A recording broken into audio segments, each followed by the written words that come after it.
പരമ ദിവ്യകാരുണ്യ ഈശോയ്ക്ക് നേരവും ആരാധനയും സ്തുതിയും പുകഴ്ചയും ലോകത്തിലെ ഒരു കുഞ്ഞു ധ്യാനകേന്ദ്രത്തിലാണ് പരിശുദ്ധ അമ്മ ഉടമ്പടി എന്ന മഹത്തായ പ്രാർത്ഥന ദാനമായി നൽകിയത്. അത് ഒരു പ്രാർത്ഥന നിങ്ങൾക്ക് ഇരിക്കട്ടെ എന്നും പറഞ്ഞ് തന്നതല്ല. 1987 മുതൽ അമ്മേ എന്നും പറഞ്ഞ് നടന്ന ഒരു യാത്രയുണ്ട്. അത് ജപമാല ജീവിത ദർശന ധ്യാനങ്ങളുമായി കേരളത്തിൻ്റെ എല്ലാ മുക്കിലും മൂലയിലും കണ്ണൂർ കുഞ്ഞുമംഗലം തൊട്ട് തിരുവനന്തപുരം പുത്തൻതോപ്പ്, ഇടുക്കി ശാന്തമ്പാറ, അങ്ങനെ 107 ധ്യാനങ്ങൾ ജപമാല ജീവദർശന ധ്യാനം നടത്തി 2002. അതുക്കു മുമ്പ് മരിയൻ വർഷമെന്നും പറഞ്ഞ പരിശുദ്ധ ജോൺ പോൾ മാർപ്പാപ്പ മരിയൻ വർഷം പ്രഖ്യാപിച്ചു 1987. അത് സുവിശേഷ പ്രഘോഷണ ദശകത്തിൻ്റെ ഭാഗമായി 90 മുതൽ 2000 വരെയുള്ള മഹാജൂബിലിയോട് എൻ്റെ മധ്യസ്ഥ പ്രാർത്ഥനയ്ക്കാണ് മരിയൻ വർഷം സ്ഥാപിച്ചത്.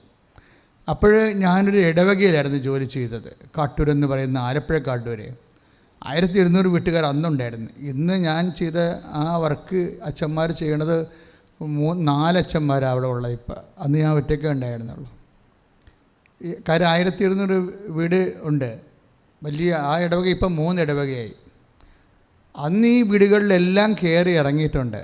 എന്തിനാണെന്നറിയോ? മാതാവിൻ്റെ തിരുസ്വരൂപം വഹിച്ചുകൊണ്ട് ഘോഷയാത്ര വരുന്നു, പ്രാർത്ഥനയാത്ര വരുന്നു, നിങ്ങൾ സ്വീകരിക്കണമെന്ന് പറയാൻ വേണ്ടി വീടാൻ തുടങ്ങി കയറി ഇറങ്ങി ജപമാല ചെല്ലുക. 2.5 മാസത്തെ മിഷൻ വർക്കാണ്.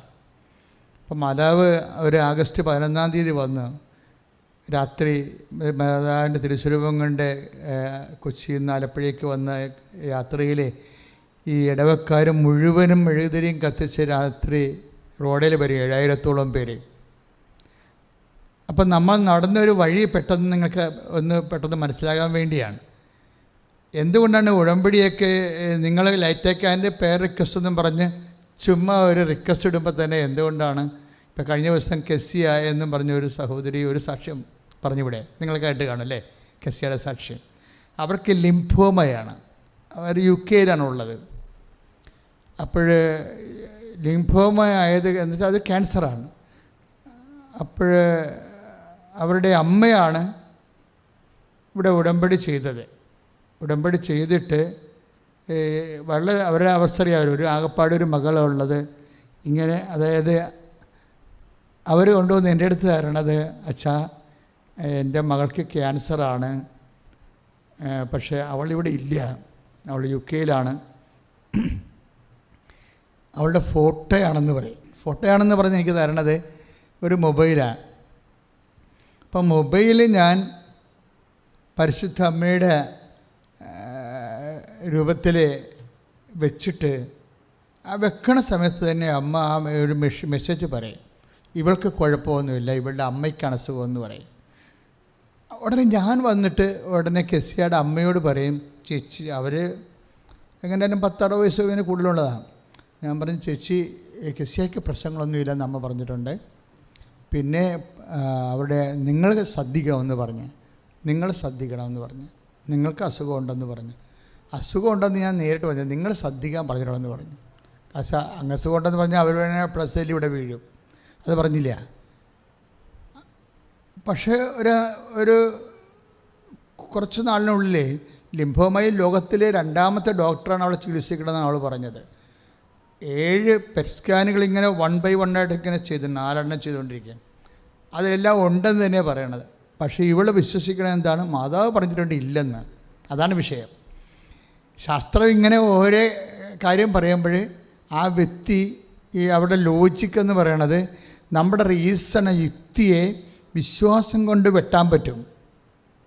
പലർക്കും വരുന്ന വിഷയം പലരുടെ യുക്തിയെ കൊണ്ട് വിശ്വാസം വെട്ടുകയാണ് ചെയ്യണത്.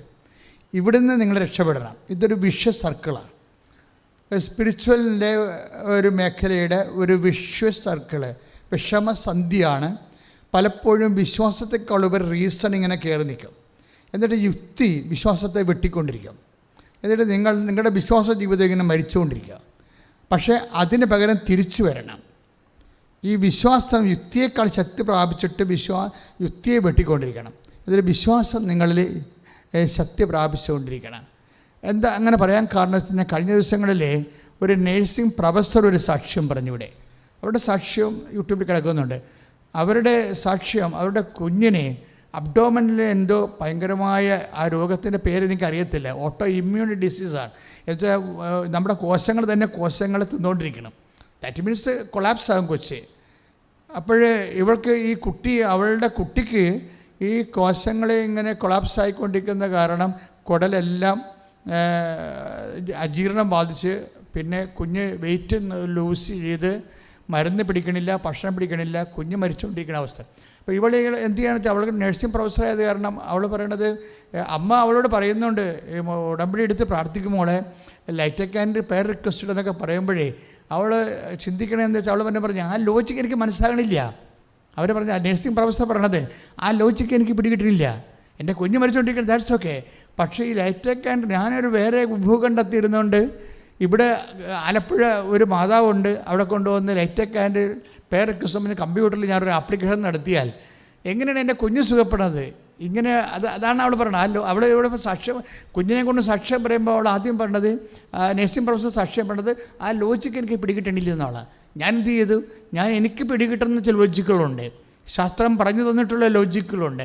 അത് ഞാൻ ഗൂഗിൾ സെർച്ച് ചെയ്തിട്ട് ഞാൻ 1 by 1 ആയിട്ട് ഇങ്ങനെ ഒരു ഓട്ടോ ഇമ്മ്യൂൺ ഡിസീസ് ഇൻഡൈജഷനിൽ ഉണ്ടായിക്കഴിഞ്ഞാൽ ഞാൻ എന്താണ് ചെയ്യേണ്ടത്, ഡോക്ടേഴ്സ് എന്താ പ്രിസ്ക്രൈബ് ചെയ്യേണ്ടത്, ഓരോ വെബ്സൈറ്റും ഞാൻ അന്വേഷിച്ചു എന്താ പ്രിസ്ക്രൈബ് ചെയ്യപ്പെടുന്നത്. അതിന് പറ്റുന്ന രീതിയിൽ ഞാൻ എൻ്റെ കുഞ്ഞിന് ആഹാരം ക്രമീകരിച്ചു, മരുന്നിനെ ക്രമീകരിച്ചു. പക്ഷേ നോ യൂസ്. 3 മാസം അങ്ങനെ ഞാൻ ഇതിനെ ഈ ഗൂഗിൾ സെർച്ച് ചെയ്ത് ഞാൻ ചികിത്സിക്കുന്ന ഡോക്ടേഴ്സിൻ്റെ ഇൻസ്ട്രക്ഷൻ കിട്ടി പോയിട്ടും എൻ്റെ കുഞ്ഞിങ്ങനെ ഡൗണായി വന്നേക്കാൾ ഇവർ മാർഗമൊന്നുമില്ല.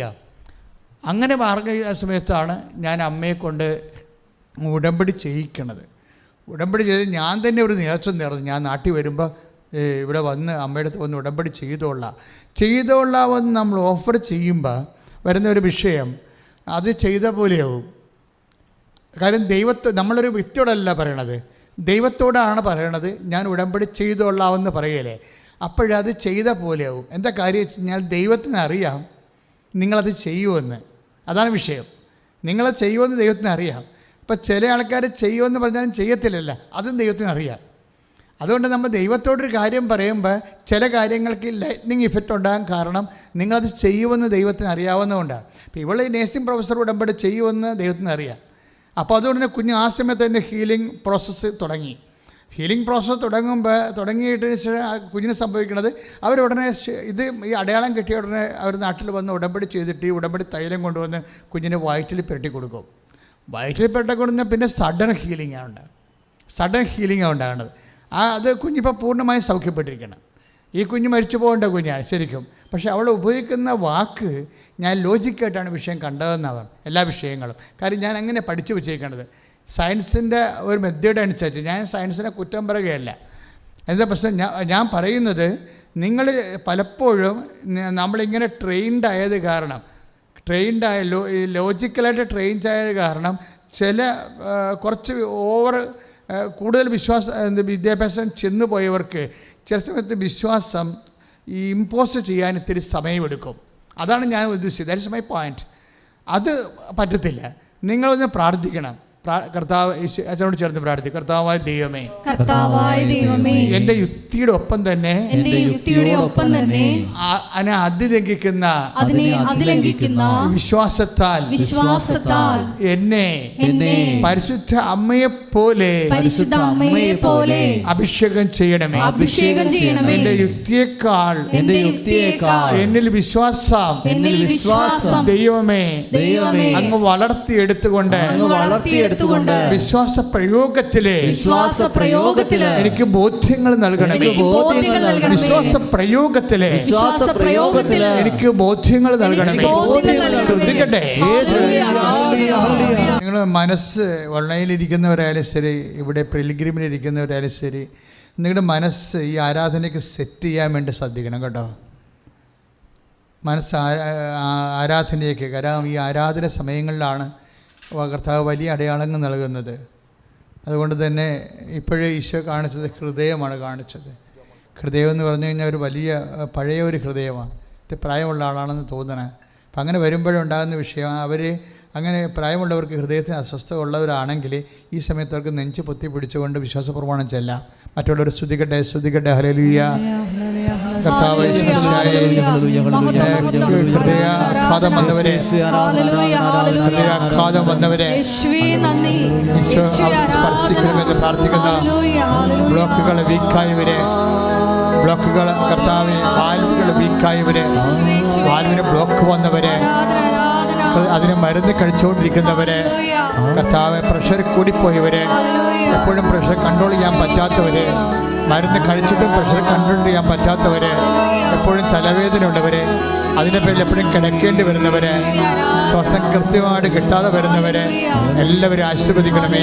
കർത്താവിൻ്റെ തിരുമുറിവാർന്ന മനത് കരത്താൽ കർത്താവ് ഈ ഹൃദയത്തെ സ്പർശിക്കണമേ. എല്ലാ ഹൃദ്രോഗികളെ സ്പർശിക്കണമേ. എല്ലാ ഹൃദ്രോഗികളെയും സ്പർശിക്കണമേ. യേശുവിൻ്റെ ശക്തി മരുന്നോ ലേപനമല്ല കർത്താവേ. അങ്ങയുടെ വചനമാണല്ലോ അങ്ങയുടെ മക്കളെ സുഖപ്പെടുന്നത്. വചനത്തിൻ്റെ കരുത്താൽ, വചനത്തിൻ്റെ ശക്തിയാൽ ഹൃദയ രോഗങ്ങൾ, വചനത്തിൻ്റെ കരുത്താൽ, വചനത്തിൻ്റെ ശക്തിയാൽ ഹൃദയ രോഗങ്ങൾ യേശുനാമത്തിലെ ഇപ്പോൾ സൗഖ്യമാകട്ടെ, ഇപ്പോൾ സൗഖ്യമാകട്ടെ. ശ്രുതിക്കട്ടെ പ്രാർത്ഥിക്കുക. അമ്മേ പരിശുദ്ധമ്മേ, ദൈവമാതാവേ, പിൽഗ്രിം ഉടമ്പടിയായി തീർത്ഥാടന പ്രാർത്ഥന കൂടുന്നവരെല്ലാം, ഓൺലൈൻ പ്രാർത്ഥന കൂടുന്നവരെല്ലാം കർത്താവേ അങ്ങയുടെ വലത്ത് കരത്താൽ മക്കളെ സ്പർശിക്കണമേ. അവരുടെ ഭാരങ്ങളെ നീ ഏറ്റെടുക്കണമേ. കർത്താവിന്റെ ശക്തി, പ്രാർത്ഥിക്കുവാനുള്ള ശക്തി, വിശ്വസിക്കാനുള്ള ശക്തി, പാടുവാനുള്ള ശക്തി, പരിശുദ്ധാത്മാവിന്റെ ശക്തി, അത്യുന്നതന്റെ ശക്തി, ഇപ്പോൾ ആവസിക്കട്ടെ.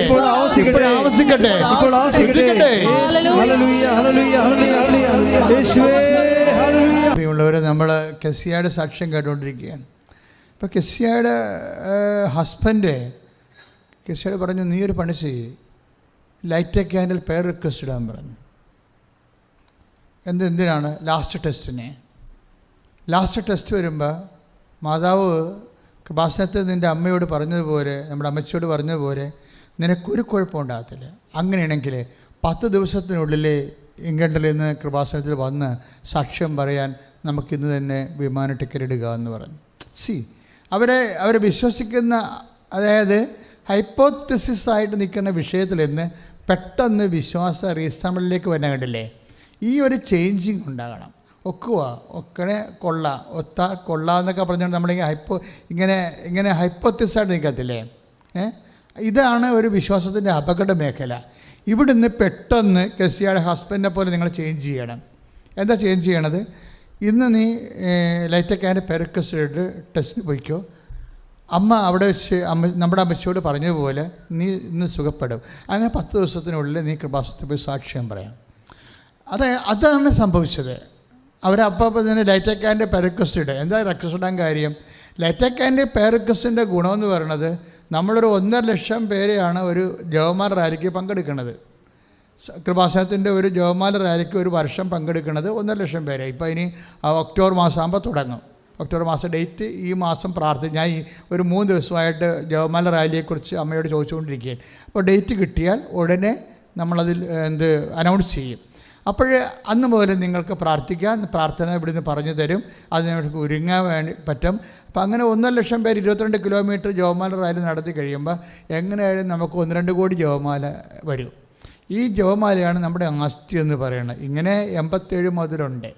ഇപ്പം ആൾ കൂടുതലാണെന്നേ ഉള്ളൂ. അന്നൊന്നും ആൾ ഇത്രയില്ല. അന്ന് 800 ആളൊക്കെ ഉണ്ടായിരുന്നു. 2002 ജവമാല മാതാവിനെ ഇവിടെ പ്രതിഷ്ഠിച്ച ദിവസമാണ് ജവമാല റാലി തുടങ്ങിയത്. 2002 ഒരു ജപമാല റാലി കൊച്ചിയിൽ നിന്ന് നടത്തി ഇവിടം വരെ വന്നാണ് മാതാവിനെ ഇവിടെ വെളുപ്പിന് 2 മണിക്ക് പ്രതിഷ്ഠിക്കണം, നമ്മുടെ കവാടത്തിങ്കലെ. അന്ന് മുതൽ എല്ലാ ഒക്ടോബർ 25-ാം തീയതി ആകുമ്പോഴും ജപമാല റാലി നടത്തും. അന്ന് പോലെ നടത്തിയതുകൊണ്ട് ആ ജപമാലകളെല്ലാം പിന്നെ 10 കൊല്ലം കടലിൽ കൺവെൻഷൻ നടത്തി. 90 തൊട്ട് 2000 വരെ കടലിലെ വള്ളക്കാരെല്ലാം വിളിച്ച്, ബോട്ടുകാരെ വിളിച്ച് കടലിൽ കൺവെൻഷൻ. അപ്പോൾ അങ്ങനെ 10 കൊല്ലം നടത്തി. അതിനുവേണ്ടി 102 മധ്യസ്ഥ പ്രാർത്ഥന ഗ്രൂപ്പ് ഉണ്ടായിരുന്നു. ഇതിനു വേണ്ടി മാത്രം മധ്യസ്ഥ പ്രാർത്ഥന നടത്താനുള്ള 10 കൊല്ലത്തോളം അവർ മധ്യസ്ഥ പ്രാർത്ഥന നടത്തി.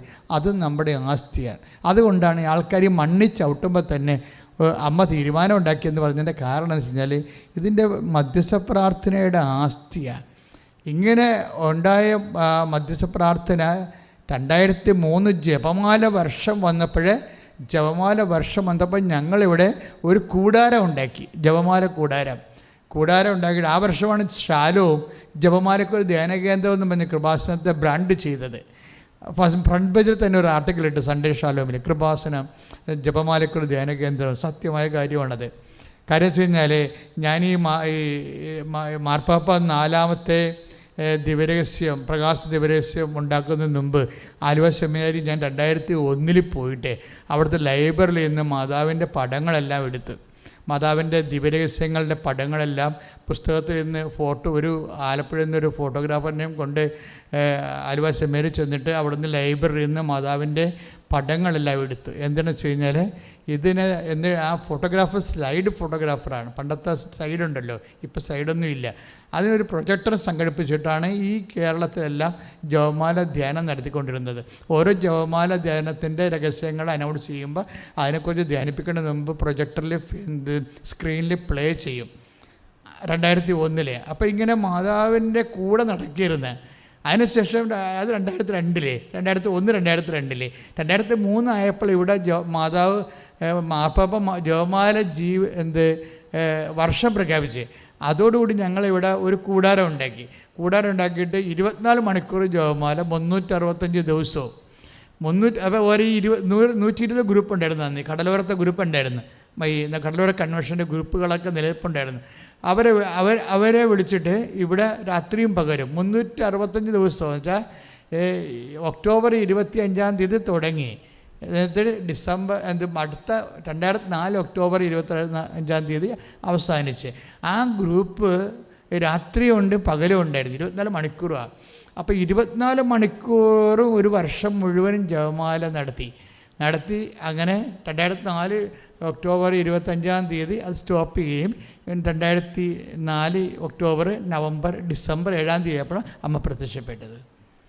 അതായത് ഇതുപോലെ സിൽവർ ഗ്രേയിൽ സമയഘടികാരം നെഞ്ചിൽ ചാർത്തി ദുരന്തമുണ്ടാകുമ്പോൾ പ്രാർത്ഥിക്കണമെന്ന് പറഞ്ഞ്.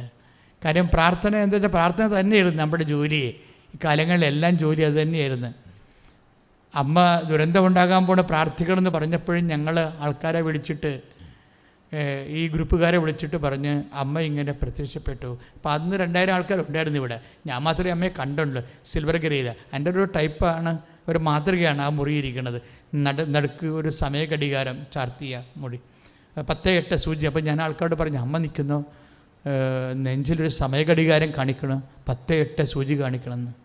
എന്ത് ദുരന്തം ഉണ്ടാകാൻ പോകണം, പ്രാർത്ഥിക്കണമെന്ന് പറയുന്നു. അമ്മ പറഞ്ഞില്ല സത്യം, പരിശുദ്ധാത്മാവ് എൻ്റെ മനസ്സിൽ തോന്നിച്ചതാണ് അത്. പക്ഷേ ഞങ്ങളത് സീരിയസ് ആയിട്ട് എടുത്ത് അന്ന് തന്നെ കമ്മിറ്റി കൂടി തീരുമാനിച്ചിട്ട് ഡിസംബർ 23-ാം തീയതി ഈ തിരികളെല്ലാം മേടി 120 തിരി വാങ്ങിച്ചു.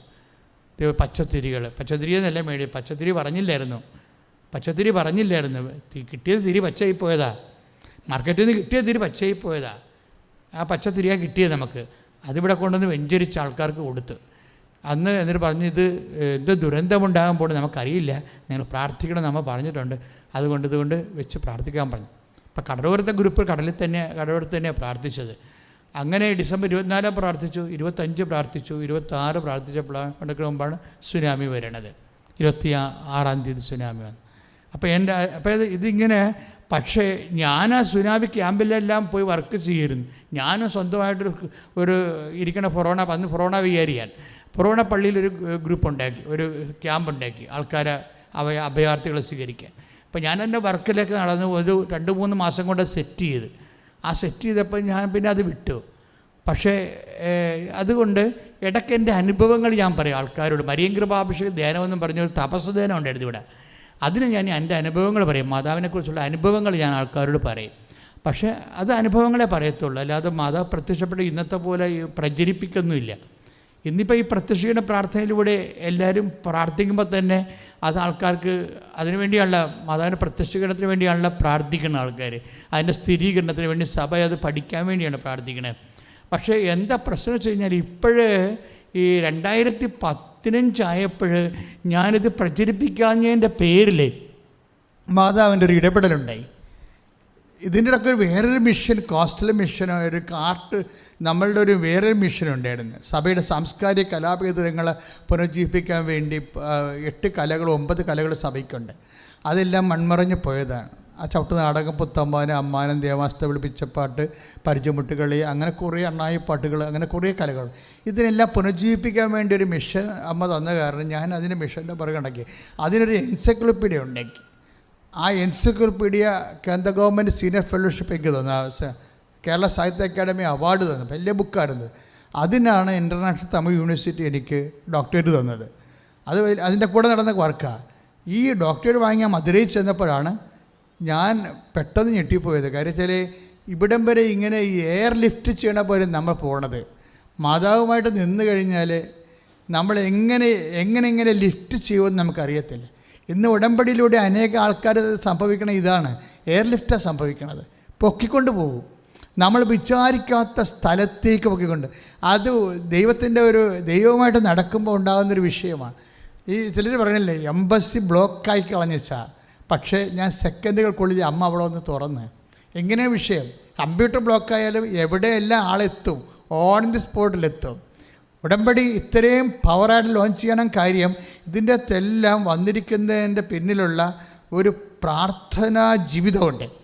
എന്നുവെച്ചാൽ കലർപ്പില്ലാത്ത, നമ്മൾക്ക് നഷ്ടങ്ങൾ മാത്രമുള്ള, ഭൗതിക നഷ്ടങ്ങൾ മാത്രമുള്ള ഒരു പ്രാർത്ഥനാ ജീവിതം. പ്രാർത്ഥനാ ജീവിതം എപ്പോഴും നമുക്ക് ഭൗതിക നേട്ടങ്ങളല്ല മനുഷ്യനുണ്ടാക്കുന്നത്. കൃപാസനത്തിന് ഭൗതിക നഷ്ടങ്ങളാണ് ഉണ്ടായിരിക്കുന്നത്, എല്ലാ രീതിയിലും ഉണ്ടാകണം. നമ്മളുടെ പ്രാർത്ഥനാ ജീവിതം, ഞാനിത് പഠിച്ചത്, നമുക്ക് നഷ്ടങ്ങൾ വരുത്തുന്ന പ്രാർത്ഥനാ ജീവിതം നിങ്ങൾ ചുണ്ണാമ്പ് തൊട്ട് വെക്കണം. അത് നാളെ കാലങ്ങളിൽ നിങ്ങളെ എയർ ലിഫ്റ്റ് ചെയ്യും, പൊക്കിയെടുത്തുകൊണ്ട് പോകും. കാര്യം എന്താണ്? അത് ദൈവം പിടിക്കണ സംഭവമാണ്. നമുക്ക് നേട്ടങ്ങൾ ഉണ്ടാക്കുന്ന പ്രാർത്ഥനാ ജീവിതം അല്ലെങ്കിൽ നിങ്ങളുടെ കേട്ട പ്രാർത്ഥനയെക്കാളും വലുതാണ് കേൾക്കാത്ത പ്രാർത്ഥന. അതെപ്പോഴും ഓർത്തിരിക്കണം. അത് കേട്ട പ്രാർത്ഥന ആ വിഷയത്തെ കേട്ടില്ല എന്ന് വിചാരിച്ചുകൊണ്ട് നിങ്ങൾ ദൈവത്തോട് തർക്കത്തിന് പോകരുത്. ആ വിഷയത്തിലേക്ക് ഞാൻ തിരിച്ചു വരാം. കാര്യം തർക്കിക്കാതിരിക്കുന്നത് പോലും ഒരു മരിയൻ മിഷൻ്റെ ഭാഗമാണ്. പറഞ്ഞ മനസ്സിലായില്ലേ? ഇപ്പം നമ്മൾ വിശുദ്ധ ലൂക്കായുടെ സുവിശേഷം 2:19 2:51 എന്താ പറയണത്? അമ്മ തർക്കിച്ചില്ലെന്നാണ് പറയണത്. അമ്മ തർക്കിച്ചില്ല. ഒരു വിഷയം നിങ്ങൾക്ക് കിട്ടേണ്ടതാണ്, പക്ഷെ നിങ്ങൾക്ക് കിട്ടിയില്ല. തന്നെയല്ല, ഓപ്പോസിറ്റായിട്ട് ഈ പ്രാർത്ഥന ഉടമ്പടി ഒന്നും ഇല്ലാത്ത ആൾക്കാർക്ക് കിട്ടുകയും ചെയ്യുമ്പോൾ സ്വാഭാവികമായി നമ്മുടെ ഉള്ളിൽ തർക്കം, പുറത്ത് പറഞ്ഞില്ലെങ്കിലും നമ്മുടെ ഉള്ളിൽ തർക്കങ്ങളുണ്ടാകും. അത് യേശു ചോദിക്കും, നിങ്ങളുടെ ഉള്ളിൽ തർക്കങ്ങൾ ഉയരണത് എന്തുകൊണ്ട്? ഈ ചോദ്യം യേശു ചോദിച്ച ഒരു ചോദ്യമാണ്. നിങ്ങളുടെ ഉള്ളിൽ തർക്കങ്ങൾ, ഇപ്പം നിങ്ങൾ ഒരു IELTS നിങ്ങൾ ആപ്ലിക്കേഷൻ വെച്ചു, MOH ഹാദ് അതെന്തോ ആയിക്കോട്ടെ, അല്ലെങ്കിൽ RN അല്ലെങ്കിൽ PR അല്ലെങ്കിൽ എന്തോ B1 B2 എന്തെങ്കിലും എക്സാമിന് നിങ്ങൾ ഇവിടെ ഉടമ്പടി ചെയ്തു. പക്ഷേ ഇതൊന്നും ചെയ്യാത്ത ആളെ പെട്ടെന്ന് ലിഫ്റ്റായിപ്പോയി, കണ്ടുപോയി. അപ്പം നിങ്ങളുടെ ഉള്ളിൽ എന്ത് വരും? തർക്കങ്ങളുണ്ടാകും. തർക്കങ്ങളുണ്ടാകുമ്പോൾ കർത്താവ് ചോദിക്കുന്ന ഒരു ചോദ്യമാണ്, എന്താണ്? നിങ്ങളുടെ ഉള്ളിൽ തർക്കങ്ങൾ ഉയരണത് എന്തുകൊണ്ട്? കാര്യം തർക്കമെന്ന് പറയണത് എപ്പോഴും വരുന്നത് ഈ ഒരു വിശ്വാസത്തിന് എതിരായ ഒരു സംഭവമാണ്. വിശ്വാസത്തിന് എതിരായ ഒരു സംഭവമാണ്. കാര്യം എന്ന് വെച്ച് കഴിഞ്ഞാൽ തർക്കം വരാൻ കാര്യം കമ്പാരിസൺ വരുന്നത് കൊണ്ടാണ്. മനസ്സിലായില്ലേ? നിങ്ങളിപ്പോൾ തർക്കം വരുമ്പോൾ, ഇപ്പോൾ നിങ്ങൾ വിവാഹം കഴിക്കാൻ വേണ്ടി ഒരു ജീവിത പങ്കാളിക്ക് വേണ്ടി അമ്മയോട് ഉടമ്പടി ചെയ്തിരിക്കുകയാണ്. കഴിഞ്ഞ ദിവസങ്ങളിൽ ഒരു 13 വർഷം മക്കളില്ലാത്ത ഒരാൾ വന്ന് ഇവിടെ ഉടമ്പടി ചെയ്തായിരുന്നു. അയാൾ ഒരു വർഷം മുമ്പ് ഉടമ്പടി ചെയ്തതാണ്. 13 വർഷയുടെ മക്കളില്ല. അപ്പോൾ ഉടമ്പടി ചെയ്ത് കഴിയുമ്പോൾ ആ 2 മക്കളെ ഒരുമിച്ച് കൊടുത്തു. അപ്പം അതിന് ആ 2 കുഞ്ഞുങ്ങളെയും പിടിച്ചുകൊണ്ട് ഈ മനുഷ്യനിവിടെ നിന്ന് പറഞ്ഞത്, വാക്ക്, ഞാൻ 13 വർഷം മക്കളില്ലാതെ അലഞ്ഞ്, അപ്പോൾ എനിക്ക് മനസ്സിലായി ഇനി ഉടമ്പടി മാത്രമേ മാർഗമുള്ളൂ. അപ്പം ഞാനും വൈഫും കൂടി വന്ന് മാതാവിൻ്റെ അടുക്ക ഉടമ്പടി ഒപ്പുവെച്ചു. ഉടമ്പടി മാതാവിൻ്റെ അടുത്ത് ഒപ്പുവെച്ചെന്ന് അദ്ദേഹം പറഞ്ഞത്. പക്ഷേ ഉടമ്പടി ഒപ്പുവെക്കുന്നത് ഈശോയുമായിട്ടാണ്. പക്ഷെ അദ്ദേഹത്തിൻ്റെ അറിവിന് അദ്ദേഹം പറഞ്ഞു ഞാൻ മാതാവുമായിട്ട് ഉടമ്പടി ഒപ്പുവെച്ചെന്നാണ് പറഞ്ഞത്. അപ്പം അദ്ദേഹം അത് സീരിയസ് ആയിട്ട് ചെയ്തിരിക്കുന്നത്, അല്ല ഉടമ്പടി ചെയ്തെന്നല്ല പറയണത്. അദ്ദേഹം പറഞ്ഞു ഞാൻ 13 വർഷം മക്കളില്ലാതെ അലഞ്ഞു, അപ്പോൾ ഞാൻ വന്നു മാതാവുമായിട്ട് ഞങ്ങൾ ഉടമ്പടി ഒപ്പുവെച്ചു. അത് കേൾക്കുമ്പോൾ തന്നെ നമുക്കൊരു കോരിത്തെരിപ്പ് വരും. കാര്യം എന്താണ്, അയാളത് സീരിയസ് ആയിട്ടാണ് ചെയ്തിരിക്കുന്നത്. ഒരു ദൈവം, അതായത് ഉടമ്പടി എന്ന് പറയുന്നത് കൊണ്ടാണ് ഇത് കരാറെന്ന് പറഞ്ഞാൽ പോരെ, അത് കരാറല്ലേ നമ്മൾ ചെയ്യണത്. പക്ഷേ മനുഷ്യനുമായിട്ടുള്ള കാര്യങ്ങൾക്കാണ് കരാറ്. ബൈബിളിൽ ഒരു കക്ഷി ദൈവവും ഒരു കക്ഷി മനുഷ്യനും ഒരു കക്ഷി ദൈവമാകുമ്പോൾ ബൈബിൾ വിളിക്കുന്ന പേരാണ് ഉടമ്പടി എന്ന്. അപ്പോൾ നമ്മൾ കൃപാസനത്തിൽ ചെയ്യണത് ഉടമ്പടിയാണ്. അയാളാണ് അതാ പറയണത്, ഞാൻ അമ്മയുമായിട്ട് ഉടമ്പടി വെച്ചു. അപ്പോഴേ വിതിൻ നോ ടൈം 2 കുഞ്ഞുങ്ങൾ അമ്മ തന്നു. കാര്യം എന്താ, ദൈവം ഈ വാഗ്ദാനങ്ങളെ ഉടമ്പടി നിലനിൽക്കണം എന്തിലാണ്? ഉടമ്പടി ഒരു പുതിയ പ്രാർത്ഥന അല്ല, ഉടമ്പടിയേ ഉള്ളല്ലോ ആദ്യകാലം മുതൽ എബ്രഹാത്തിനോട് ചെയ്ത സംഭവമാണിത്. ഉടമ്പടി എബ്രഹാത്തിനോട് ചെയ്ത് മോസസിനോട് ചെയ്തു. എബ്രഹാത്തിനോട് ദൈവം ഉടമ്പടി ചെയ്യണ വാക്കാലാണ്, അല്ലേ? വാക്കാൽ പാട്ടം എന്ന് പറഞ്ഞ പോലെ വാക്കാൽ ഉടമ്പടി. അത് മോസസിൻ്റെ കാലം വരുമ്പോൾ എഴുതി കൊടുക്കും, റിട്ടേൺ ഉടമ്പടിയാകും. അപ്പോൾ വാമൊഴിയായിട്ടുണ്ടായിരുന്നത് വരമൊഴിയായിട്ട് മാറും ഉടമ്പടി. യേശുവിൻ്റെ കാലം വരുമ്പോൾ അതൊരു ഡൂയിങ് ആയിട്ട് മാറും. ഉടമ്പടി തന്നെയാണ് യേശുവിൻ്റെ കാലം. യേശുവിന് ഉടമ്പടി തന്നെയാണ് ഈശോ ചെയ്യണത്, അല്ല വേറെ ഒന്നും ചെയ്തില്ല. എന്താ ഈശോ പറഞ്ഞത്? ഒരു പുതിയ ഉടമ്പടി എന്ന് പറയും. പഴയ ഉടമ്പടി നിലനിർത്തിക്കൊണ്ടത് പൗലോസ് അപ്പോസ്തലൻ പറയും, ഞാൻ പഴയത് റദ്ദ് ചെയ്തിട്ടില്ലെന്ന് പറയും. എന്നിട്ട് പുതിയ ഒരു ഉടമ്പടി ചെയ്യും. അത് ഉടമ്പടി, അത് എഴുത്തല്ല, ചെയ്ത്താണ്. ഇങ്ങനെ ഉടമ്പടി വരണത്. ഉടമ്പടി ആദ്യം വാക്കാൽ വരും. എബ്രഹാത്തിനോട് വാക്കാലാണ് പറയണത്. മോസസിനോട് 10 പ്രമാണങ്ങൾ എഴുതി കൊടുത്തിട്ടുണ്ട്, പറയും നീ ഭൂമിയിൽ ദീർഘകാലം ജീവിക്കണം, അതാണ് ഞാൻ ആഗ്രഹിക്കുന്നത്. അപ്പോൾ ദൈവത്തിൻ്റെ ആഗ്രഹം വ്യക്തമല്ലേ? നിങ്ങൾ IELTS പാസ്സായാലും പുരയിടം വിറ്റാലും വിവാഹം കഴിച്ചാലും കുഞ്ഞുങ്ങളുണ്ടായാലും ദൈവം ഉദ്ദേശിക്കുന്നത് എന്താണ്? നിനക്കിവിടെ ജീവിക്കാൻ വേണ്ടി ആണ് ഞാൻ നിന്നെ ഇവിടെ ജനിപ്പിച്ചിരിക്കുന്നത്. അത് നീ ദീർഘകാലം ജീവിക്കണം ആരോഗ്യത്തോടു കൂടി. അതിനു വേണ്ടി അതാണ് എൻ്റെ വാഗ്ദാനം. നീ ഭൂമി ദീർഘകാലം ജീവിക്കാൻ വേണ്ടി, പുറപ്പാട് പുസ്തകം എന്താ പറയണത്? നീ മാതാപിതാക്കന്മാരെ ബഹുമാനിക്കണം, അത് നിബന്ധനയാകും. അപ്പം നിയോഗം ഉണ്ടായിക്കഴിഞ്ഞാൽ നിബന്ധന ഉണ്ടാകും. ഉടമ്പടിയുടെ ഒരു ഭാഗമാണ് ഈ വിളിക്കുന്ന മുമ്പേ ഉത്തരം അരുളണത്, ഈ അനുഗ്രഹത്തിനെ പ്രൊട്ടക്റ്റ് ചെയ്യണത്. ദൈവം ഈ അനുഗ്രഹത്തിന് 2 കണക്ഷനുണ്ട്. നമ്മളെ അനുഗ്രഹം കിട്ടണതിന് പ്രത്യേകിച്ച് ഒരു വിശ്വാസി പോലും ആകേണ്ട ഒരു കാര്യമില്ല. ഇവിടെ PSC ടെസ്റ്റ് റാങ്കൊക്കെ എഴുതുന്നവരും കുറേ വർക്കൊക്കെ ചെയ്യുന്ന ആൾക്കാരില്ലേ, എല്ലാവരും ഇങ്ങനെ വിശ്വസിച്ചിട്ടാണ് അവരെല്ലാം ഓരോ നിലയിലെത്തിയിരിക്കണത്? ആണോ? അവിശ്വാസിയായാലും നമ്മൾക്ക് ഭൗതിക ആനുകൂല്യങ്ങൾ കിട്ടുന്നതിന് ഒരു പഞ്ഞുമില്ല. നിങ്ങളെ ഭൗതിക ആനുകൂല്യങ്ങൾ കിട്ടുന്നതിന് വേണ്ടി മാത്രം ദൈവത്തെ ആശ്രയിച്ചാൽ നിങ്ങൾക്ക് ഭൗതിക ആനുകൂല്യങ്ങൾ കിട്ടും, പക്ഷേ ദൈവത്തെ മിസ് ചെയ്യാൻ സാധ്യതയുണ്ട്. പറഞ്ഞാൽ മനസ്സിലായില്ലേ? ഇപ്പം ചില ആൾക്കാരൊക്കെ ഞായറാഴ്ച പള്ളി പോണില്ലല്ലേ. ഇപ്പോൾ ഞാനൊരു അച്ഛൻ പത്തനംതിട്ടയിൽ നിന്ന് ഇവിടെ വന്നിട്ടുണ്ടായിരുന്നു, 24 പേരുമായിട്ട് ഉടമ്പടി ചെയ്യാൻ. അപ്പോൾ അച്ഛൻ പറഞ്ഞത്, അച്ഛാ ഞായറാഴ്ച പള്ളിയിലെ ആൾ കുറവാണ്. അപ്പോൾ എന്നോട് ഞാൻ ചോദിച്ചു, ഞങ്ങൾ രണ്ടുപേരും അവിടെ ഇരുന്ന് വർത്തമാനം പറയുന്നു. ഞാൻ ചോദിച്ചു അതിൻ്റെ കാരണം എന്താണെന്ന് വെച്ചാൽ തോന്നുന്നുണ്ടോ? അപ്പോൾ ഇപ്പോൾ ആൾക്കാർക്ക് മനസ്സിലായി പ്രാർത്ഥിച്ചില്ലേലും പള്ളിപ്പോയില്ലേലും കാര്യങ്ങളൊക്കെ നടക്കുമെന്ന്. 2 കൊല്ലം കോവിഡായിട്ട് വീട്ടിലിരുന്നില്ലേ? അച്ഛൻ്റെ നിരീക്ഷണം അതാ. ഇപ്പോൾ ആൾക്കാർക്ക് മനസ്സിലായി. എന്താ മനസ്സിലായി? പള്ളി പോയില്ലെങ്കിലും കാര്യങ്ങളൊക്കെ നടക്കും, പരീക്ഷ എഴുതാൻ പറ്റും, ജയിക്കും, ജോലി കിട്ടും.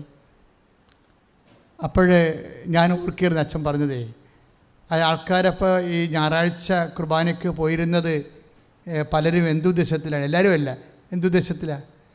എന്തെങ്കിലും കാര്യങ്ങൾ നടക്കാൻ വേണ്ടിയാണ് ദൈവത്തിൻ്റെ അടുത്ത് പോയിരുന്നത്. ഇപ്പോൾ ദൈവത്തെ കൂടാതെ തന്നെ കാര്യങ്ങൾ നടക്കുമെന്ന് കോവിഡ് നമ്മളെ പഠിപ്പിച്ചു, അല്ലേ? ക്ലിയർ അല്ലേ?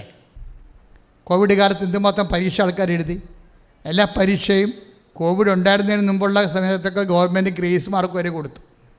30 മാർക്ക് 40 മാർക്ക് വെറുതെ വാരിക്കോരിയിട്ട് കൊടുത്തു, അല്ലേ? അപ്പം ഇതിൻ്റെ അർത്ഥം എന്താണ്?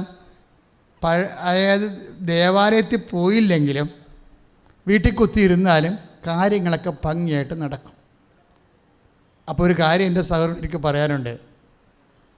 ഒന്നാമത്തെ കാര്യം, നമ്മൾ ദേവാലയത്തിൽ പോണത് നമ്മുടെ കാര്യങ്ങൾ നടക്കാൻ വേണ്ടി ആവരുതെന്ന് യേശു പറഞ്ഞിട്ടുണ്ട്. അത് യേശു പറഞ്ഞിരിക്കുന്ന ട്വിസ്റ്റ് ചെയ്താണ് പറഞ്ഞിരിക്കുന്നത്.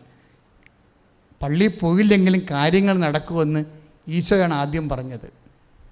പറഞ്ഞ മനസ്സിലായില്ലേ? പള്ളിയിൽ പോയില്ലെങ്കിലുമൊക്കെ കാര്യങ്ങൾ ഭംഗിയായിട്ട് കല്യാണം കഴിക്കും, പ്രസവിക്കുകയും ചെയ്യും, പിള്ളേരെ വളർത്തുകയും ചെയ്യും, എല്ലാ കാര്യങ്ങളും നടക്കും. കയ്യിലിരിപ്പ് മോശമാണെങ്കിലും കാര്യം നടക്കുമെന്ന് പറഞ്ഞിട്ടുണ്ട് ഈശോ. നിങ്ങളുടെ കയ്യിരിപ്പ് അല്ലെങ്കിൽ എൻ്റെ കയ്യിരിപ്പ് ഇത്തിരി മോശമാണെങ്കിലും കാര്യങ്ങളൊക്കെ ഭംഗിയായിട്ട് നടക്കുമെന്ന് ലോകത്തോട് പറഞ്ഞത്, ചങ്കൂറ്റത്തോട് പറഞ്ഞത് ഈശോ മാത്രമാണ്.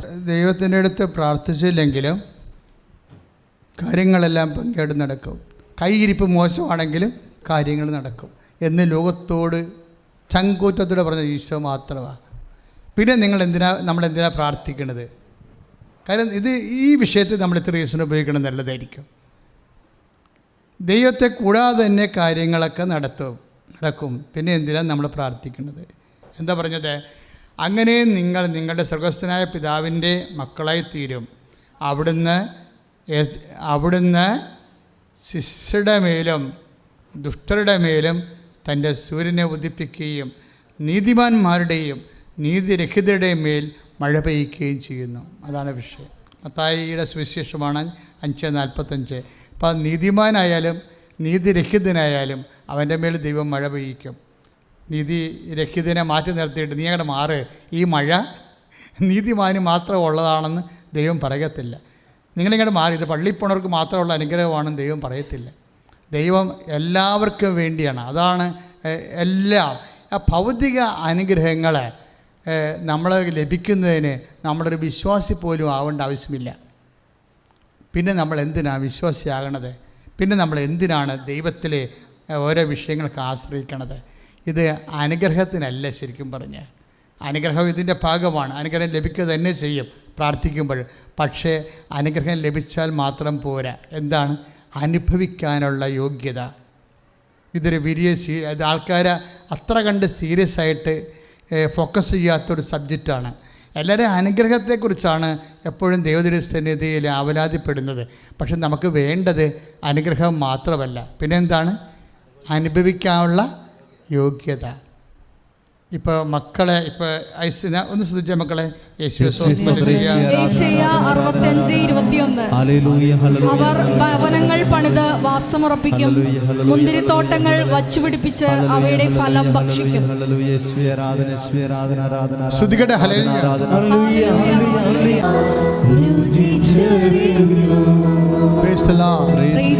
അതായത് ഈ പ്രാർത്ഥനയുടെ ഫോക്കസ് പോയിന്റ് വരേണ്ടത് അനുഗ്രഹത്തിനേക്കാളുപരി അനുഭവിക്കാനുള്ള യോഗ്യതയിലാണ്. പിടിയോ? അതെപ്പോഴും നമ്മൾ ശ്രദ്ധിക്കണം. അതായത് നമ്മൾ ദൈവത്തിനെ ആശ്രയിക്കുന്നതിൻ്റെ കാരണം, കർത്താവേ നീ തന്ന അനുഗ്രഹങ്ങൾ അനുഭവിക്കാനുള്ള യോഗ്യത ഉണ്ടാകണമേ. It's A point. ഒന്ന് നെഞ്ചത്തെ കൈവച്ച് പറഞ്ഞ് പ്രാർത്ഥിച്ച്, കർത്താവേ നീ തന്നതും തരാൻ പോകുന്നതുമായ അനുഗ്രഹങ്ങളിലെ അനുഭവിക്കാനുള്ള യോഗ്യത എനിക്കും എൻ്റെ കുടുംബത്തിനും നൽകണമേ. കർത്താവേ നീ തന്നതും തരാൻ പോകുന്നതുമായ അനുഗ്രഹങ്ങളിലെ അനുഭവിക്കാനുള്ള യോഗ്യത എനിക്കും എൻ്റെ കുടുംബത്തിനും നൽകണമേ. ഇതിപ്പോൾ മക്കളുണ്ടാകുന്ന കാര്യം തന്നെ എടുത്തു. മക്കളുണ്ടാകുന്ന കാര്യം, നിങ്ങൾ മക്കൾ വേണമെന്ന് പറഞ്ഞ് പ്രാർത്ഥിച്ചോ. ഇതിപ്പോൾ ഇന്നത്തെ സാക്ഷ്യം എന്താ? അവർക്ക് 5 വർഷമായിട്ട് മക്കളില്ല. 5 വർഷമായിട്ട്. അപ്പോൾ അവർ മക്കളുണ്ടാകത്തില്ലെന്ന് ഡോക്ടർ പറഞ്ഞ്. അപ്പോഴവരിവിടെ വന്ന് ഉടമ്പടി, അങ്ങനെ ഒന്ന് പറഞ്ഞാൽ പിന്നെ എന്താ മാർഗം? പിന്നെ ഉടമ്പടിയല്ലേ ഉള്ളൂ, ലോകത്തുടമ്പടിയേ ഉള്ളൂ. അതുകൊണ്ടാണ് എല്ലാ മനുഷ്യരും റഷ്യയിൽ നിന്നും പോളണ്ടിലൊക്കെ വന്ന് ഉടമ്പടി ചെയ്തിട്ടുണ്ട് ആൾക്കാർ, അവിടുത്തെ നാട്ടുകാർ. എന്താ പ്രശ്നത്തിൽ അറിയാവുന്നവർക്കറിയാം, ഇതൊരു ലാസ്റ്റ് നമ്മുടെ ഒരു ഓപ്ഷനാണ്. ഇതൊരു ഫുൾ ഓപ്ഷനാണ്, അതേസമയം തന്നെ ലാസ്റ്റ് ഓപ്ഷനാണ്. ഇതിൻ്റെ അപ്പുറത്തിന് ഓപ്ഷനില്ല. ലോകത്ത് അതാത് കാലങ്ങളിലൊക്കെ ദൈവം ഓരോ പ്രാർത്ഥന കൊടുക്കുകയും ഇപ്പോൾ 12-ാം നൂറ്റാണ്ടിലാണ് കുരിശിൻ്റെ വഴി കൊടുത്തത് അല്ലേ, കുരിശിൻ്റെ വഴി കിട്ടിയത്. അപ്പം അതിൻ്റെ അകത്തുള്ള ആ കുരിശിൻ്റെ വഴിയുടെ ആക്കാമ്പം എന്താണ്? പശ്ചാത്താപമാണ്. കർത്താവിൻ്റെ കുരിശിൻ്റെ കൂടെ നമ്മൾ യാത്ര ചെയ്യുമ്പോൾ അതിനനുസ്മരിച്ചുകൊണ്ട് യാത്ര ചെയ്യുമ്പോൾ നമ്മുടെ പാപത്തിന് പ്രായശ്ചിത്തമായിട്ട് നമ്മൾ ചെയ്യുന്ന ദോഷപ്രതി ശ്രീവാപ്പാതയാണ് കുരിശിൻ്റെ വഴി അല്ലേ. പിന്നെ നമുക്ക് വന്നത് 13-ാം നൂറ്റാണ്ടിലാണ്. 13-ാം നൂറ്റാണ്ടിലാണ് ഈ ആരാധന തുടങ്ങിയത് അല്ലേ. ആരാധന തുടങ്ങിയതിൻ്റെ എന്താണ്? ലംബാർഡ്സ്, വിസിഗോട്ട്സ്, മൂർസ് അങ്ങനെയുള്ള കൊലപാതക വർഗങ്ങൾ, ഭീകരപ്രവർത്തകന്മാർ, അത് എന്നും ഉണ്ട്, ഇന്നും ഉണ്ടല്ലോ, ഈ കാലങ്ങളിലും ഉണ്ട്. ഇപ്പോൾ അവിടെ സിലോണിലൊക്കെ ബോംബ് വെച്ചിട്ട് ആ രാജ്യം തന്നെ ഇപ്പോൾ അസ്ഥിരപ്പെട്ടു പോയി. അപ്പോൾ അത് ആ കാലങ്ങളിലും ഉണ്ടായിരുന്നു. ലംബാർഡ്സും വിസിഗോട്ട്സും ഒക്കെ റോമൻ നാഗരികതയെ പൊടുന്നതിനെ മിന്നലാക്രമണം നടത്തി അച്ഛന്മാരെയും അതുപോലെ തന്നെ കോൺവെൻ്റിലൊക്കെ ചെന്ന് കൊള്ളടിച്ച് അച്ഛന്മാരെ സിസ്റ്റേഴ്സിനെ നാട്ടുകാരെ കൊല്ലുന്നൊരു കാലം ഉണ്ടായിരുന്നു 13-ാം നൂറ്റാണ്ട്. ബ്ലാക്ക് ഏജ്, ഡാർക്ക് ഏജ് എന്നൊക്കെ പറയുന്ന കാലം. ആ കാലങ്ങളിൽ ലംബാർഡ്സും ആക്രമിക്കുന്ന സമയത്ത് ക്ലാരപ്പുണ്യാളത്തി ആൾത്തറയിൽ നിന്ന് കുസ്തോതി സക്രാരിയിൽ നിന്ന് കണ്ണീരോടെ വിറച്ചു തുള്ളി വന്ന് കുർബാനയെ പിടിച്ചുകൊണ്ടിങ്ങനെ നിൽക്കുന്നത് ഈ ഭീകരന്മാർ വരുമ്പോൾ. അപ്പോൾ അവർക്ക് 100,000 പട്ടാളക്കാർ നിൽക്കണ പോലെ തോന്നിയിട്ട് അവർ പേടിച്ചവിടുന്ന് പോകുന്നിടത്ത് വെച്ചാണ് ആരാധന തുടങ്ങണത്. അന്ന് വരെ ആരാധന സഭയിലില്ല. അതൊരു ചരിത്രമാണ്. 13-ാം നൂറ്റാണ്ടിൻ്റെ അവസാനത്തെ ഗ്രിഗറി മാർപ്പാപ്പ ആരാധന യൂറോപ്പ് മുഴുവൻ ഇങ്ങനെ ഈശോ ആരാധിക്കപ്പെടേണ്ട ആളാണെന്നും ആരാധന ഒരു മനുഷ്യനെ പ്രൊട്ടക്റ്റ് ചെയ്യും, ഒരു വംശത്തെ പ്രൊട്ടക്റ്റ് ചെയ്യും എന്ന് ലോകത്തിന് മനസ്സിലാക്കി കൊടുത്തൊരു കാലമാണത്. അപ്പോൾ അങ്ങനെ ഒരു കാലഘട്ടത്തിൽ ആരാധന നടക്കുമ്പോൾ ഈ ആരാധനയ്ക്കൊരു പാട്ട് വേണം എന്ന് ഗ്രിഗറി മാർപ്പാപ്പ പറയണത്. ഈ ആരാധനയുടെ ഒരു അപ്പോസ്റ്റലുണ്ടായിരുന്നു, തോമസ് അക്വിനാസ്, വിശുദ്ധ തോമസ് അക്വിനാസ്. വിശുദ്ധ തോമസ് അക്വിനാസ് അന്ന് ഫാദറാണ്. പറഞ്ഞ് ഒരു പാട്ട് ഇതാൻ പറഞ്ഞ്, നിങ്ങളല്ലേ ദിവ്യകാരുണ്യത്തിൻ്റെ പ്രസിദ്ധനായ ഭക്തൻ. അപ്പോൾ അദ്ദേഹം പ്രാർത്ഥിച്ചുകൊണ്ട് എഴുതിയ പാട്ടാണ് ഇത് മോക്ഷകവാടം തുറക്കും ഋഷാകരാമോസ്തിയെ ശത്രുവിൻ്റെ അണികൾ തകർക്കാൻ ശക്തിയും കൃപയും നൽകണമേ. അതായത് അന്ന് അതാണ് സംഭവിച്ചത്. നമുക്കൊരു ശത്രു ഉണ്ട്, എവിടെയും ആയിക്കൊള്ളട്ടെ. ചിലപ്പോൾ ഓഫീസിലാകാം, ചിലപ്പോൾ നിൻ്റെ പ്രൊമോഷൻ ബ്ലോക്ക് ചെയ്യാൻ വേണ്ടി ബോധപൂർവ്വം ശ്രമിക്കുന്ന ആളാകാം. അതിന് പരിഹാരം ആരാധനയാണ്. കാര്യം സഭ കടന്നു വന്ന വഴികളുണ്ട്. സഭ കടന്നു വന്നത് മുഴുവനും ഇങ്ങനെ ഏതെങ്കിലും രീതിയിൽ എവിടെയെങ്കിലും ഇരുന്ന് മെത്രാനാശന്മാർ പ്രാർത്ഥിച്ച് കൂടി ബുദ്ധിപരമായിട്ട് അല്ലെങ്കിൽ അനുഭവം കൊണ്ട് അവർ തീരുമാനം എടുത്ത് വളർന്നു വന്ന സഭയല്ലേ ശരിക്കും. തെറ്റുകളുണ്ടാകുമ്പോൾ തിരുത്താനാണ് സിനഡുകൾ കൂടിക്കൊണ്ടിരുന്നത്. ജെറുസലേം സുനകദോസ് മുതൽ അങ്ങനെയാണ്. പക്ഷേ ദൈവം പ്രവർത്തിച്ചത് മുഴുവനും ഇതുപോലെയുള്ള ചെറിയ മനുഷ്യരിലൂടെയാണ്. ചെറിയ മനുഷ്യരെ ഒരു വിഷയം വരുമ്പോൾ ദൈവം അവരെ തോണ്ടും. ഇങ്ങനെ ചെയ്താൽ മതി. ക്ലാര പുണ്യാളത്തോട് പറഞ്ഞു, ക്ലാര നീ എന്നെയും കുടിച്ചോട്, എന്തിന് അങ്കണത്തിൽ പോയി നിൽക്കുക, ബാക്കി എന്ത് വരണമെന്ന് നമുക്ക് അവിടെ വെച്ച് ചെയ്യാം എന്ന് പറഞ്ഞു. ഞാൻ നിങ്ങളുടെ കൂടെ ഉണ്ടാകുമെന്നല്ല ഈശോ പറഞ്ഞത്. അതിങ്ങനെ സക്രാരി പൂട്ടി ഇരിക്കാനല്ലല്ലോ, നമ്മളെ സംരക്ഷിക്കാൻ വേണ്ടി തന്നെയാണ്. അതുകൊണ്ടാണ് നമ്മളിവിടെ വന്നിട്ട് ഈ ആരാധന നടത്തുന്നത്. പ്രാർത്ഥിക്കുക, കർത്താവാ ദൈവമേ, എൻ്റെ ജീവിതത്തിലും സാമ്പത്തിക ജീവിതത്തിലും ശാരീരിക ജീവിതത്തിലും ഒത്തിരിയേറെ ശത്രുതയില് ഞാൻ വളയപ്പെട്ടിരിക്കുന്നു. എന്നെ ഭീഷണിപ്പെടുത്തുന്നവരുണ്ട്. ഗത്യന്തരമില്ലാതെ എനിക്ക് ജീവിക്കാൻ മേലാതെ ഞാനായിരിക്കുന്നു. കർത്താവേ, അങ്ങ് മോക്ഷകവാടം തുറന്ന് എന്റെ ശത്രുവിന്റെ അണികളെ ഈ നിമിഷം ഭേദിക്കണമേ, ഈ നിമിഷം ഭേദിക്കണമേ, പ്രതിരോധിക്കണമേ. ശ്രദ്ധിക്കട്ടെ. പരിശുദ്ധ കുർബാന ദൈവം നമുക്ക് ഇറക്കി തന്നത്, അത് പിന്നെ സഭയുടെ ജീവിതത്തിൻ്റെ ആരാധന ജീവിതത്തിൻ്റെ ഭാഗമായി. പിന്നീട് 14-ാം നൂറ്റാണ്ടായി, 15-ാം നൂറ്റാണ്ടായി, 16-ാം നൂറ്റാണ്ടായപ്പോഴാണ് ജപമാല തന്നത്. ബാറ്റിൽ ഓഫ് ലെപ്പാൻഡോയിൽ വെച്ചാണ് ജപമാല. തുർക്കികൾ യൂറോപ്പിനെ വിഴുങ്ങണ ഒരു സമയം വന്നപ്പോൾ ലെപ്പാൻഡോ യുദ്ധത്തിൽ ലാസ്റ്റ് അവസാന തകർച്ചയുടെ സമയത്ത് ജനങ്ങൾ ജപമാല ചൊല്ലാൻ തുടങ്ങി. പോപ്പിൻ്റെ കൂടെയാണ്, പരിശുദ്ധ പിതാവിൻ്റെ കൂടെ. അപ്പോഴേ തുർക്കികൾക്കെതിരെ കടലിൽ നടന്ന യുദ്ധത്തിൽ കാറ്റ് മറിഞ്ഞു വീശിയാണ് അന്ന് യൂറോപ്പ് വിശ്വാസത്തിൽ നിലനിന്നത്. യൂറോപ്പ് രക്ഷപ്പെട്ടത് പ്രാർത്ഥനയിലൂടെയാണ് രക്ഷപ്പെട്ടത്. അന്ന് മുതലാണ് ജപമാല സാർവജനീയമായി മാറിയത്. ഏതെങ്കിലും പ്രാർത്ഥനകൾ എടുത്തു കളയാനൊക്കെ സുഖമാണ് സഭാജീവിതത്തിൽ നിന്ന്. ഏതെങ്കിലും പ്രാർത്ഥനയൊക്കെ ബുദ്ധിയും ബോധവും ഒക്കെ കുറവുള്ളവർ, ദൈവികമായ ബുദ്ധി ഞാൻ മാനുഷികമായ ബുദ്ധി കൂടുതലാണല്ല ഇന്ന് എല്ലാവർക്കും. ദൈവികമായ ബുദ്ധിയെക്കുറിച്ചാണ് ഞാൻ പറയണത്. അത് വിവേകമെന്ന് പറയും. ദൈവികമായ ബുദ്ധിയുടെ പേര് വിവേകമെന്നാണ്. വിവേകമുള്ളവർക്ക് വിവേചനമുണ്ടാവും. ആധ്യാത്മിക വിവേകമില്ലാത്തവർക്ക് വിവേചനം ഉണ്ടാകത്തില്ല. അവർ ചില പ്രാർത്ഥനയൊക്കെ ജീവിതത്തിൽ നിന്ന് ആവശ്യമില്ല ആണെന്ന് പറഞ്ഞ് എടുത്തു കളയും. പക്ഷേ എപ്പോഴും കെന്നഡി പറഞ്ഞൊരു വാക്കുണ്ട്. എന്താണ്? നിങ്ങളൊരു വെയിൽ പൊളിക്കുമ്പോഴേ, എല്ലാ വേലികളും നിങ്ങൾക്ക് പൊളിക്കാം, പക്ഷേ ഒരു വെയിൽ പൊളിക്കുമ്പോഴേ അതെന്തിനു വേണ്ടിയാണ് കെട്ടിയതെന്ന് ആദ്യം ഒന്ന് ചിന്തിക്കണം, നല്ലതായിരിക്കുമെന്ന്. ഇത് തന്നെ ജപമാലയെക്കുറിച്ച് എനിക്ക് പറയാനുള്ളത്. ചില ആൾക്കാർ ജപമാല ഉപേക്ഷിക്കുന്നുണ്ട്. പക്ഷേ ആ ജപമാല ഉപേക്ഷിക്കുന്ന മുമ്പ് ജപമാല എങ്ങനെ സഭയിലേക്ക് വന്നുവെന്ന്, ചരിത്രം എന്താണ് നമ്മളോട് പറയണമെന്ന് നമ്മളൊന്ന് ധ്യാനം ചെയ്യണം. ധ്യാനം ചെയ്യുക മാത്രമല്ല, ചിലപ്പോൾ ഒരു മേയാക്കുൾപ്പ പറയേണ്ടിയും വരും, എൻ്റെ പിഴ, എൻ്റെ വലിയ പിഴയെന്ന്. കാരണം ദൈവം തന്ന പ്രാർത്ഥനയാണിത്. നിക്കക്കള്ളിയില്ലാതെ വന്നപ്പോഴേ ഈ യുദ്ധത്തിൽ നമ്മൾ സാത്താനോട് ലോകത്തോടുള്ള സഭയുടെ യുദ്ധത്തിൽ നമ്മൾ പരാജയപ്പെടുമെന്ന് തോന്നിയപ്പോൾ മാതാവ് ഇറങ്ങി വന്ന പ്രാർത്ഥനയാണ്. മാതാവ് ഇറങ്ങി വരുന്ന പ്രാർത്ഥനയാണ്. മാതാവിനെ കുടുംബത്തിലേക്ക് കൊണ്ടുവരാൻ വേണ്ടി, മാതാവിനെ കുടുംബത്തിന് മധ്യസ്ഥയാക്കാൻ വേണ്ടി, മാതൃകയാക്കാൻ വേണ്ടി ദൈവം നിശ്ചയിച്ച് നൽകിയ പ്രാർത്ഥനയാണ് രക്ഷാകര ചരിത്രങ്ങളുള്ള ജപമാല. പ്രാർത്ഥിക്കുക. കർത്താവായ ദൈവമേ, ഞങ്ങളുടെ കുടുംബത്തിലെ ജപമാല അലംഭാവത്തോടെ നഷ്ടപ്പെട്ടു പോയിട്ടുണ്ടെങ്കിൽ ഈ ആരാധനയോടുകൂടി ജപമാല ജീവിതത്തിന്റെ ഭാഗമാകുവാൻ അമ്മേ, പരിശുദ്ധമ്മേ, ദൈവമാതാവേ, ജപമാലയുടെ അമ്മേ, ഞങ്ങളെ അഭിഷേകം ചെയ്യണമേ. കുടുംബ പ്രാർത്ഥനകള് നഷ്ടപ്പെട്ടു പോയവരെ, വീണു പോയവരെ ഈ ആരാധനയിലൂടെ ഇപ്പോൾ പുനരുദ്ധരിക്കണമേ.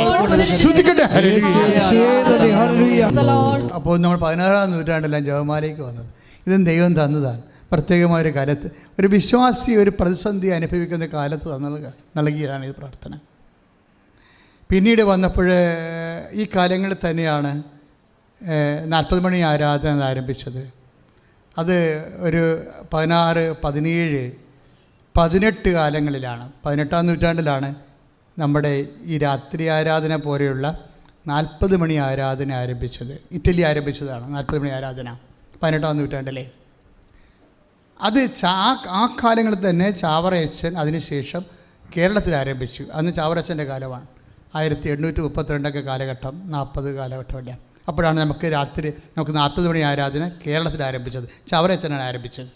അത് ഇറ്റലിയിൽ നടന്ന ആരാധന, അതിൻ്റെ പകർപ്പാണ് നമ്മൾ ഇവിടെ എടുത്തത്. പക്ഷെ അത് വളരെ അന്നത്തെ കാലത്ത് മനുഷ്യന്മാർ ആരാധന കൂടാൻ വേണ്ടി മാത്രം അന്നാനത്ത് വരുന്നൊരു കാലം ഉണ്ടായിരുന്നു. കാര്യം അതൊരു വലിയ വിശ്വാസ മുന്നേറ്റത്തിൻ്റെ കാലമായിരുന്നു. പക്ഷേ ആരാധന, ഈ 40 മണി ആരാധനയാണ് 18-ാം നൂറ്റാണ്ടിലെ കോൺട്രിബ്യൂഷൻ, സഭയിൽ വന്ന പ്രാർത്ഥന എന്ന് പറയുന്നത്. അതിനുശേഷം 19ആയി, 20ആയി. ഈ കാലങ്ങളിലെല്ലാം 20 ആയപ്പോഴാണ് 1967 കരിസ്മാറ്റിക് പ്രസ്ഥാനം ഉണ്ടായത്. അതിൻ്റെ കാത്തലിക് വേർഷൻ ഉണ്ടായത് ഒരു 70-ലാണ്, 1970-ലാണ് കാത്തലിക് വേർഷൻ ഉണ്ടായത്. നമ്മളിന്ന് കാണുന്ന പോട്ടപ്പോലുള്ള കൺവെൻഷൻസ് എല്ലാം കരിസ്മാറ്റിക് നവീകരണത്തിൻ്റെ കാത്തലിക് വേർഷൻസാണ്. ഇന്ന് ധ്യാനകേന്ദ്രങ്ങളെല്ലാം, എല്ലാ ധ്യാനകേന്ദ്രങ്ങളും അതൊരു മുന്നേറ്റമാണ്. അത് 1967 മുതലുള്ള നവീകരണത്തിൻ്റെ ഭാഗമായിട്ട് വന്ന പുതിയ പ്രാർത്ഥനാ രീതിയാണ്. അത് അപ്പോസ്തലിക പാരമ്പര്യമുള്ള പ്രാർത്ഥനാ രീതിയാണ്.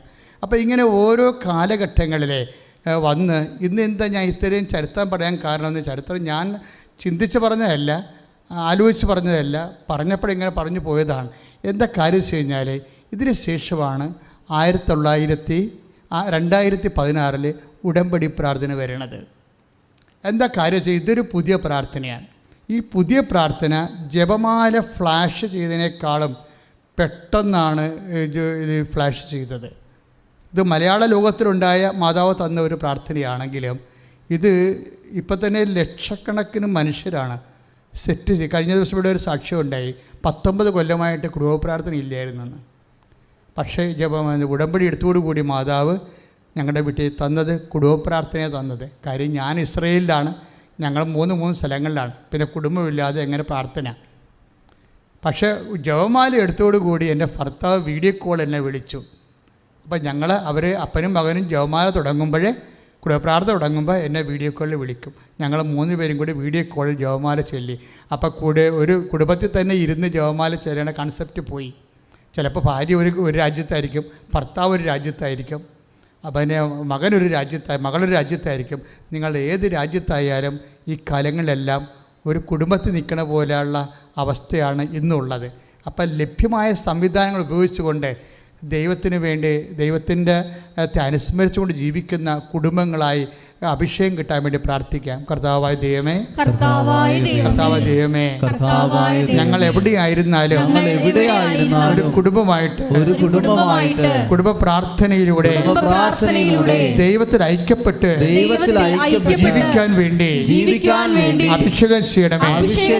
ഞങ്ങൾ എവിടെയായിരുന്നാലും ദൈവത്തിൽ ഐക്യപ്പെട്ട് ഒരു കുടുംബമായി ദൈവത്തോട് ചേർന്ന് ജീവിക്കാനുള്ള അഭിഷേകം നൽകണമേ.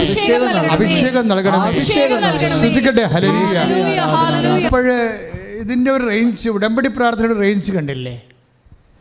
എല്ലാ പ്രാർത്ഥനകളും നഷ്ടപ്പെടുമ്പോഴും നഷ്ടപ്പെട്ട എല്ലാ പ്രാർത്ഥനകളെയും ഉടമ്പടി തിരിച്ചു കൊണ്ടുവരും. അല്ലേ? നിങ്ങളിപ്പോൾ ആരാധന കൂടുകയാണ്, ഓൺലൈനുള്ള ഒരു ആരാധന കൂടുകയാണ്. ഒരു ഉടമ്പടി പ്രാർത്ഥന കൂടുന്നത് ഏറ്റവും ഒരാഴ്ച കൂടുന്നത് 1,20,000 പേരാണ്. ഒരാഴ്ച ഒരു ഉടമ്പടി പ്രാർത്ഥന കൂടുന്നത് 1,20,000 പേരാണ്. ഇവരെന്താ കൂടുന്നത്? ആരാധനയാണ് കൂടുന്നത്. ഇവരെന്താ ചെയ്യണത്? കുടുംബ പ്രാർത്ഥനയോട് ചേർന്നാണ് പ്രത്യക്ഷീകരണ പ്രാർത്ഥന ചെല്ലണത്, ഉടമ്പടി പ്രാർത്ഥന ചെല്ലണത്. അതായത് ജനത്തിൻ്റെ ജീവിതം ദൈവവുമായി സെറ്റ് ചെയ്തുകൊണ്ടിരിക്കുകയാണ്. ഇതുകൊണ്ടാണ് മഹാത്ഭുതങ്ങൾ നടക്കുന്നത്. ഒരു 6,000-ഓളം സാക്ഷ്യം എ ഗ്രേഡ് സാക്ഷ്യങ്ങളാണ്. ഒരു പക്ഷേ മറ്റൊരു പ്രാർത്ഥനയ്ക്കും ഇല്ലാത്ത അത്രയും സാക്ഷ്യങ്ങളാണ് ഉടമ്പടിക്കുള്ളത്. തന്നെയല്ല, കാറ്റഗോറിക്കൽ സാക്ഷ്യങ്ങൾ ഹെവി ഡ്യൂട്ടിയാണ് ചെയ്യണത്. ഹെവി ഡ്യൂട്ടി എന്ന് പറഞ്ഞു കഴിഞ്ഞാൽ അതായത് ദൈവവും മനുഷ്യരും കൂടി അടുത്തു കഴിഞ്ഞാൽ പെട്ടെന്ന് നടക്കുന്നത്, അതായത് നിങ്ങൾ പ്രാർത്ഥിക്കും മുമ്പേ ഞാൻ ഉത്തരം വരളുമെന്നാണ്. അത് പക്ഷേ അത് നടക്കണ എപ്പോഴും ഉടമ്പടിയിലാണ്. ദൈവത്തിൻ്റെ വാഗ്ദാനമാണത്. നിങ്ങൾ പ്രാർത്ഥിക്കുന്ന മുമ്പേ, ഇവിടുത്തെ സാക്ഷ്യങ്ങളെല്ലാം കേട്ടാൽ നമുക്ക് മനസ്സിലാവും അത്. അതായത് അതായത് ഉടമ്പടി എടുക്കാൻ തീരുമാനിച്ചപ്പോൾ തന്നെ സ്ഥലത്തിന് ആൾ വന്നെന്ന് പറയും. സാക്ഷ്യമാണത്. ഉടമ്പടി എടുക്കാൻ തീരുമാനിച്ചോളൂ. ചില 10-30 കൊല്ലമായിട്ട് വിൽക്കാത്ത സ്ഥലമാണ്. അതിന് വേറെ മുന്നാധാരമില്ല, പല അവകാശികളുണ്ട്. വിൽക്കാൻ പോകുമ്പോൾ ഒരാൾക്കാർ ബ്ലോക്ക് ചെയ്യാൻ വരും. പക്ഷേ ഉടമ്പടി എടുക്കാൻ തീരുമാനിക്കുമ്പോൾ തന്നെയാണ് നിങ്ങൾക്ക് വിസ എല്ലാം ഓക്കെ ആകണതും. പെട്ടെന്നാണ് ഈ സംഭവം. അപ്പോൾ നിങ്ങൾ ഓർക്ക് എന്താ കാര്യം അങ്ങനെ സംഭവിക്കണം? ഞാൻ ഉടമ്പടി എടുത്തില്ലല്ലോ. എടുക്കാൻ തീരുമാനിച്ചാൽ മതി. കാര്യം നിങ്ങൾ എടുക്കുമെന്ന് ദൈവത്തിന് അറിയാം. അതാണ് എൻ്റെ ഒരു മെക്കാനിസം എന്ന് പറയണത്. നിങ്ങൾ എടുക്കുമെന്നറിയാം. അങ്ങനെ എടുക്കുമെന്നും അത് വൃത്തിമേനയുമായിട്ട് ചെയ്യുമെന്നും ദൈവത്തിന് അറിയാവുന്നതുകൊണ്ട് അപ്പം തന്നെ എടുത്തതുപോലെയാണ് സംഭവം. അതുകൊണ്ടാണ് ഞാൻ പ്രാർത്ഥിക്കുമ്പോൾ തന്നെ ഇപ്പം നമ്മൾ 65-24 അതായത് വിളിക്കും മുമ്പേ ഞാൻ അവർക്ക് ഉത്തരമരുളും, പ്രാർത്ഥിച്ച് തീരും മുമ്പേ ഞാനത് കേൾക്കും. അതാണ് അത് ദൈവത്തിൻ്റെ വാഗ്ദാനത്തിലുള്ളതാണ്. നിങ്ങൾക്കറിയാം ഈ പ്രവാചകന്മാരെന്താ ചെയ്തതെന്ന് വെച്ച് കഴിഞ്ഞാൽ മോശത്തിന് കൊടുത്ത ഉടമ്പടി പാലിക്കുന്നുണ്ടോ, പാലിക്കുന്നില്ലെങ്കിൽ അവർ ശപിക്കും ദൈവത്തിൻ്റെ നാമത്തിൽ. അതിനാണ് പ്രവാചകന്മാർ. ഉടമ്പടിയിൽ ജനങ്ങളെ ഉറപ്പിച്ച് നിർത്താൻ വേണ്ടിയാണ് ദൈവം ന്യായാധിപന്മാരെയും പ്രവാചകന്മാരെയും വിട്ടത്. അത് മോശയ്ക്ക് ഉടമ്പടിയാണ്, മോശയുടെ ഉടമ്പടിയാണ്. ആ ഉടമ്പടിയിൽ ജനം നിൽക്കുന്നുണ്ടോ, അത് ജനങ്ങൾ വഴി കാല് തെറ്റി പോകാതിരിക്കാൻ വേണ്ടിയാണ് പ്രവാചകന്മാർ. എന്നിട്ട് ഉടമ്പടിയുടെ ഫീച്ചേഴ്സാണ് പറയണത്. എന്താ പറയണത്? ഉടമ്പടി പ്രകാരം ദൈവത്തിൻ്റെ വാഗ്ദാനമാണത്. എന്താണ്? ഐസയ 65:24 ഒന്ന് പറഞ്ഞ്, വിളിക്കും മുമ്പേ ഞാൻ അവർക്ക് ഉത്തരമരുളും, പ്രാർത്ഥിച്ചു തീരും മുമ്പേ ഞാനത് കേൾക്കും. ആ പ്രാർത്ഥിച്ചു തീരും മുമ്പേ എങ്ങനെ കേൾക്കണത്? അതാണ് വിഷയം. അപ്പോൾ നിങ്ങൾ പ്രാർത്ഥിക്കാൻ പോകുന്ന കാര്യങ്ങൾ ദൈവം മനസ്സിലാക്കും. ഇന്ന കാര്യമാണ് പ്രാർത്ഥിക്കാൻ പോകുന്നത്. അപ്പോൾ പ്രാർത്ഥനയേക്കാൾ സ്പീഡാണ് അതിൻ്റെ ഉത്തരം. പ്രാർത്ഥനയേക്കാൾ ഉത്തരം സ്പീഡാകണത് ഉടമ്പടിയുടെ വാഗ്ദാന ഭാഗമാണ്. അതുകൊണ്ടാണ് ഉടമ്പടി കൃത്യമായിട്ട് പാലിക്കുമ്പോൾ നിങ്ങൾ ഈ ഒരിക്കലും നിങ്ങൾ നടക്കത്തില്ലെന്ന് പറഞ്ഞ കാര്യങ്ങൾ നടക്കണത്. ഇപ്പോൾ കെസിയുടെ സാക്ഷ്യത്തിൽ എന്താ വന്നിരിക്കുന്നത്? അമ്മ പറഞ്ഞത് ശരിയാ. അമ്മയെ ഈ കെസിയുടെ ഫോട്ടോ കാണിക്കുമ്പോഴേ അതൊരു വിശ്വാസത്തിൽ കാണിക്കുന്നതാണ്. എന്താ പറയണത്? ഇവൾക്ക് കുഴപ്പമില്ലെന്ന് അമ്മ നിശ്ചയിച്ചു. കുഴപ്പമുണ്ടേ. ലിംഫോമയുടെ ലോകത്തിലെ 2ാമത്തെ ഡോക്ടറാണ് അവളെ ചികിത്സിക്കുന്നത്. അയാൾ എത്ര സ്കാൻ ചെയ്തിട്ടും ടെസ്റ്റ് ചെയ്തിട്ടുമാണ് കുഴപ്പമുണ്ടെന്ന് പറയണത്. പക്ഷെ ദൈവം കുഴപ്പമില്ലെന്ന് പറഞ്ഞാൽ നിനക്ക് കുഴപ്പമില്ല. അനുഗ്രഹത്തിൻ്റെ കൂടെ ഒരു കാര്യം കൂടി ഉണ്ട്. എന്താ ഉള്ളത്? അനുഗ്രഹം ഒരു പ്രാർത്ഥനയ്ക്ക് നമുക്ക് കടന്ന് റിപ്ലൈ ഇല്ലേ? ശ്രദ്ധിക്കുക, അച്ഛൻ പറയുന്നത് വളരെ സീരിയസ് വിഷയമാണ്. നമ്മൾ ഈ വോക്കൽ പ്രെയർ ഓർ നമ്മൾ ഡൂയിങ് പ്രെയർ ആയാലും ശരി, ഉടമ്പടി ഒരു ഡൂയിങ് പ്രെയറാണ്. ഇങ്ങനെ റിസൈറ്റിംഗ് പ്രെയർ അല്ലത്. ബേസിക്കായിട്ട് ഉടമ്പടി ഡൂയിങ് പ്രെയർ, ചെയ്യണ പ്രാർത്ഥനയാണ്. ചെയ്യണ പ്രാർത്ഥനയുടെ എല്ലാം മരിയൻ ആണ് തുടങ്ങി വെച്ചത്. അതിനുശേഷമാണ് ഈശോ പുതിയ ഉടമ്പടി ചെയ്തപ്പോഴും ഇതെൻ്റെ ഓർമ്മയ്ക്കായി ചെയ്യാൻ പറഞ്ഞത് അല്ലേ? അത് ഡൂയിങ് പ്രെയറാണ്. ഉടമ്പടി അതിൻ്റെ ബേസിക് ഫീച്ചർ ഡൂയിങ് പ്രെയറാണ്, ചെയ്യണ പ്രാർത്ഥനയാണ്. എബ്രാഹത്തിന് കൊടുത്ത പ്രാർത്ഥന ഓക്കൽ വാചികമായ ഉടമ്പടിയാണ്, ഓറലായിട്ടുള്ള കവനൻ്റാണ്. മോസസിന് കൊടുത്തത് റിട്ടൺ കവനൻ്റാണ്. യേശു സ്ഥാപിച്ചത് ചെയ്യണ ഉടമ്പടിയാണ്. ഇതെൻ്റെ ഓർമ്മയ്ക്കായി ചെയ്യുവേൻ. അപ്പോൾ വാക്കാലായാലും ശരി, എഴുത്തായാലും ശരി, ചെയ്ത്തായാലും ശരി, ദൈവം ഉടമ്പടിയുമായിട്ടാണ് പ്രൊസീഡ് ചെയ്യണത്. അതുകൊണ്ടാണ് ഉടമ്പടി എല്ലാ പ്രാർത്ഥനകളുടെയും ഒരു മാതാവാണ്. എന്താ മറിയം ഉടമ്പടിയുടെ മാതാവാണെന്ന് പറയാൻ കാര്യം? പുതിയ നിയമം സ്റ്റാർട്ട് ചെയ്യണത് മാതാവിൻ്റെ ഉടമ്പടിയോട് കൂടിയാണ്. നമ്മളതിൻ്റെ ഒരു ഷെയർ ഹോൾഡേഴ്സാണല്ലേ. മരിയൻ ഉടമ്പടിയുടെ പുതിയ നിയമം സ്റ്റാർട്ട് ചെയ്യണത് മാതാവ് ദൈവത്തോട് ചെയ്ത ഉടമ്പടിയോട് കൂടിയാണ്. ദൈവം കൊടുത്ത വാഗ്ദാനവും മാതാവ് വാഗ്ദാനത്തിന് പകരം തിരിച്ചു കൊടുത്തിട്ടുള്ള നിബന്ധനകൾ അക്സെപ്റ്റ് ചെയ്യാവുന്നുള്ള മാതാവിൻ്റെ കൺകറൻസ്, അതാണ് ഉടമ്പടിയുടെ കാമ്പെന്ന് പറയുന്നത്. അതിൻ്റെ അകത്ത് പ്രോമിസ് ഉണ്ട്, കൺകറൻസ് ഉണ്ട്. അപ്പോൾ ഉടമ്പടിക്ക് 2 ഘടകങ്ങളുണ്ടാവും എപ്പോഴും. നിങ്ങൾ ശ്രദ്ധിക്കണം. നിങ്ങൾ ഉടമ്പടി ചെയ്തവരും ചെയ്യാൻ പോണവരുമാണ്. ഉടമ്പടി നിങ്ങൾ ശ്രദ്ധിക്കേണ്ടത് ഉടമ്പടിയുടെ ഘടകങ്ങൾ എന്തൊക്കെയാണ്? ഒന്ന് പ്രോമിസാണ്, ദൈവത്തിൻ്റെ വാഗ്ദാനങ്ങൾ. എബ്രാഹത്തിന് വാഗ്ദാനം കൊടുത്തു, മോശസിന് വാഗ്ദാനം കൊടുത്തു. ഈശോയും നമുക്ക് പുതിയ നിയമത്തിലെ കുർബാന സ്ഥാപിച്ചപ്പോൾ, വലിയ ഉടമ്പടി സ്ഥാപിച്ചപ്പോൾ വാഗ്ദാനമാണ് നൽകിയത്. പക്ഷേ ഈശോയുടെ വാഗ്ദാനം എന്താണ്? പിതാക്കന്മാരെ മരുഭൂമി വെച്ച് മന്ന ഭക്ഷിച്ചു, അവർ മരിച്ചു. അതുപോലല്ല ഈ അപ്പം ഭക്ഷിക്കുന്നവൻ നിത്യം ജീവിക്കും. എൻ്റെ പ്രിയപ്പെട്ടവരെ, നമ്മൾ ഇപ്പോഴ് കർത്താവിൽ ധ്യാനിച്ചുകൊണ്ടിരിക്കുന്നത്, അതായത് നമ്മൾക്ക് ദൈവം നൽകുന്ന, നമ്മുടെ പ്രാർത്ഥനയ്ക്ക് ഉത്തരമായി ദൈവം നൽകുന്ന ആനുകൂല്യങ്ങൾക്ക്, may be physical favours, that is blessings. Blessing എന്നാണ് നമുക്ക് ദൈവം തരുന്നത് അല്ലേ? ഈ ബ്ലെസ്സിങ്സിന് ബേസിക്കായിട്ട് ബ്ലെസ്സിങ്സ് എന്താ? ഫിസിക്കൽ ഫേവേഴ്സാണത്. പക്ഷേ ഇറ്റേണൽ ഫേവേഴ്സും ഉണ്ട് അതിൻ്റെ കൂടെ. ഈ കുർബാനയുടെയൊക്കെ ഫേവർ എന്ന് പറയണത് എന്താണ്? പിതാക്കന്മാർ മരുഭൂമി വെച്ച് മന്ന ഭക്ഷിച്ചു, അവർ മരിച്ചു. അതുപോലെ ഈ അപ്പം ഭക്ഷിക്കുന്ന നിത്യം ജീവിക്കും. ലോകത്തിൻ്റെ ജീവന് വേണ്ടി ഞാൻ നൽകുന്ന അപ്പം എൻ്റെ ശരീരം തന്നെയാണ്.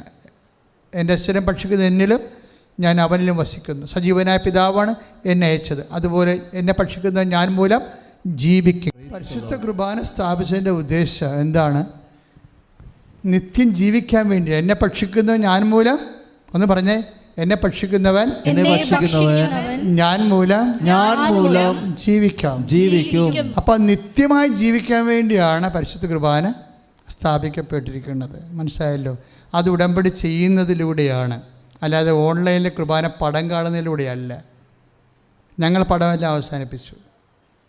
കോവിഡിൻ്റെ ഒരു പ്രത്യേക സാഹചര്യത്തിൽ പള്ളി പൂട്ടിപ്പോയപ്പോഴാണ് ഓൺലൈനിൽ കുർബാന വെച്ചത്. ഇപ്പോൾ ഞങ്ങളത് അവസാനിപ്പിക്കുക. എന്താ കാര്യം? കിടപ്പ് രോഗികളെ ഉദ്ദേശിക്കുന്നുള്ളൂ. അതിൻ്റെ അകത്ത് നിങ്ങളാരെയും ഉദ്ദേശിക്കണമെന്നില്ല. ആരോഗ്യമായിട്ട് 2 കാല് നിറച്ച് പള്ളിയിൽ പോകാൻ കഴിയുന്നവരെ, കർത്താവിൻ്റെ കുർബാന ബലിപീഠത്തിൽ എത്തിച്ചേരാൻ പറ്റുന്നവരെ ആരെയും ഓൺലൈനിൽ പ്രതീക്ഷിക്കുന്നില്ല. കിടന്നുപോയ ആൾക്കാരില്ലേ, അവർ ജീവിതകാലം മുഴുവനും കർത്താവിൻ്റെ എന്ന് പറഞ്ഞ് ജീവിച്ച ആൾക്കാരുണ്ട്, കർത്താവേ എന്നും പറഞ്ഞ് ജീവിച്ചവരുണ്ട്. ജീവിച്ചിരിക്കണമെങ്കിൽ എനിക്ക് കർത്താവിൻ്റെ അടുത്ത് പോകണം, കുർബാന അർപ്പിക്കണമെന്ന് പറഞ്ഞ് ജീവിച്ച ആൾക്കാരുണ്ട്. അവരിന്ന് കിടപ്പ് രോഗികളാണ്. ആ കർത്താവിൻ്റെ അടുത്തേക്ക് പോകാനുള്ള കാലമാകുമ്പോൾ കർത്താവിനെ കാണാൻ വേണ്ടിയാണ് TV കുർബാന വെച്ചിരിക്കുന്നത്, അല്ലാതെ ആരോഗ്യന്മാർക്കല്ല. രോഗികൾക്കാണ് TV കുർബാന കൊണ്ട് ആവശ്യം. അപ്പം നിങ്ങൾ TV കുർബാനയുടെ ഓൺലൈൻ കുർബാനയുടെ കാലം കഴിഞ്ഞു. നിങ്ങൾ കർത്താവിൻ്റെ ആലയത്തിൽ പോയി തന്നെ അവൻ്റെ ഓർമ്മയ്ക്കായി കാണുവിനെന്നാണ് ഈശോ പറഞ്ഞത്.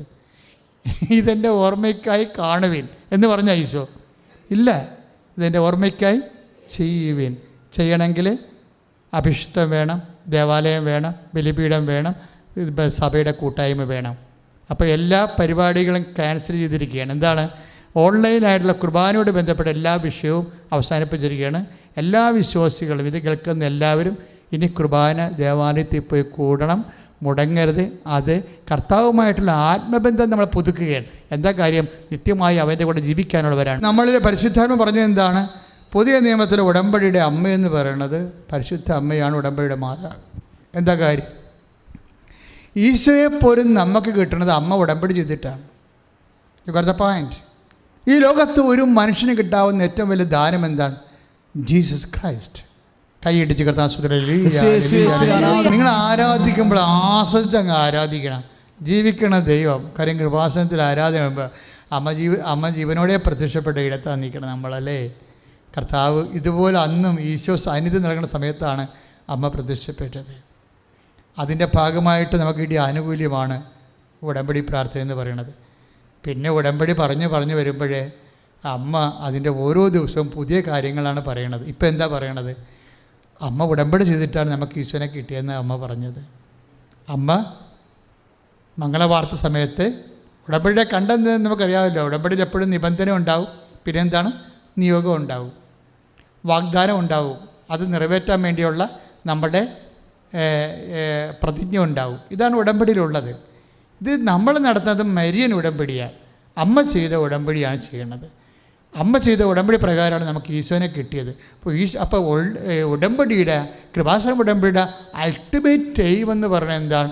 ഈശോ തന്നെയാണ്. ഉടമ്പടി എടുക്കുമ്പോൾ എന്നാ കിട്ടണം? ജോലി കിട്ടും, വീട് കിട്ടും, വിവാഹം കിട്ടും അല്ലേ. പക്ഷേ ബേസിക്കായിട്ട് എന്നാ കിട്ടണത്? ക്രിസ്തുവിനെ കിട്ടണത്. കുറച്ച പോയിൻറ്റ്. നിങ്ങളിനി പറയരുത് ഞങ്ങൾക്ക് ബ്ലെസ്സിങ് കിട്ടിയെന്ന് പറയരുത്, ഫിസിക്കൽ ഫേവേഴ്സ് കിട്ടിയെന്ന് പറയരുത്. നിങ്ങൾക്ക് ഒരു ജോലി കിട്ടുമ്പോൾ നിങ്ങൾ പറയണം ഞങ്ങൾക്ക് ക്രിസ്തുവിനെ കിട്ടിയെന്ന്. നിങ്ങളുടെ സ്ഥലം വിറ്റ് മാറുമ്പോൾ നിങ്ങൾ പറയണം ഞങ്ങൾക്ക് ക്രിസ്തുവിനെ കിട്ടിയെന്ന്. എന്താ കാര്യം എന്നറിയാവോ? ക്രിസ്തുവിനെ കിട്ടണതാണ് ഉടമ്പടിയുടെ ലക്ഷ്യം. അമ്മ ഉടമ്പടി ചെയ്തപ്പോഴാണ് അമ്മയുടെ ഉദരത്തിൽ വചനം മാംസമായത്. പക്ഷേ കുറച്ച പോയിൻറ്റ് ഇല്ലേ? അമ്മ പിതാവായ ദൈവത്തോട് ഉടമ്പടി ചെയ്തു. അമ്മ എന്താ പറഞ്ഞത്? അങ്ങ് പറഞ്ഞതുപോലെ ഞാൻ ജീവിച്ചോളാമെന്ന് പറഞ്ഞു. അങ്ങയുടെ വചനം അനുസരിച്ച് കൊണ്ട് ലൂക്കാ 1:38 അമ്മയുടെ ഉടമ്പടി വചനം. ഇതാ കർത്താവിൻ്റെ ദാസി. ഒന്ന് പറഞ്ഞേ, ഇതാ കർത്താവിൻ്റെ ദാസി, അങ്ങ് പറഞ്ഞതുപോലെ എന്നിൽ നിറവേറട്ടെ. അപ്പോഴേ അത് അമ്മ ഉടമ്പടി വചനമാണിത്. അത് പുറപ്പാടിൻ്റെ പുസ്തകത്തിലൊക്കെ ഉണ്ടത്. പുറപ്പാട് 14:6 ഉണ്ട്. കർത്താവ് കൽപ്പിച്ചതെല്ലാം ഞങ്ങൾ ചെയ്തോളാമെന്ന് പറയണം.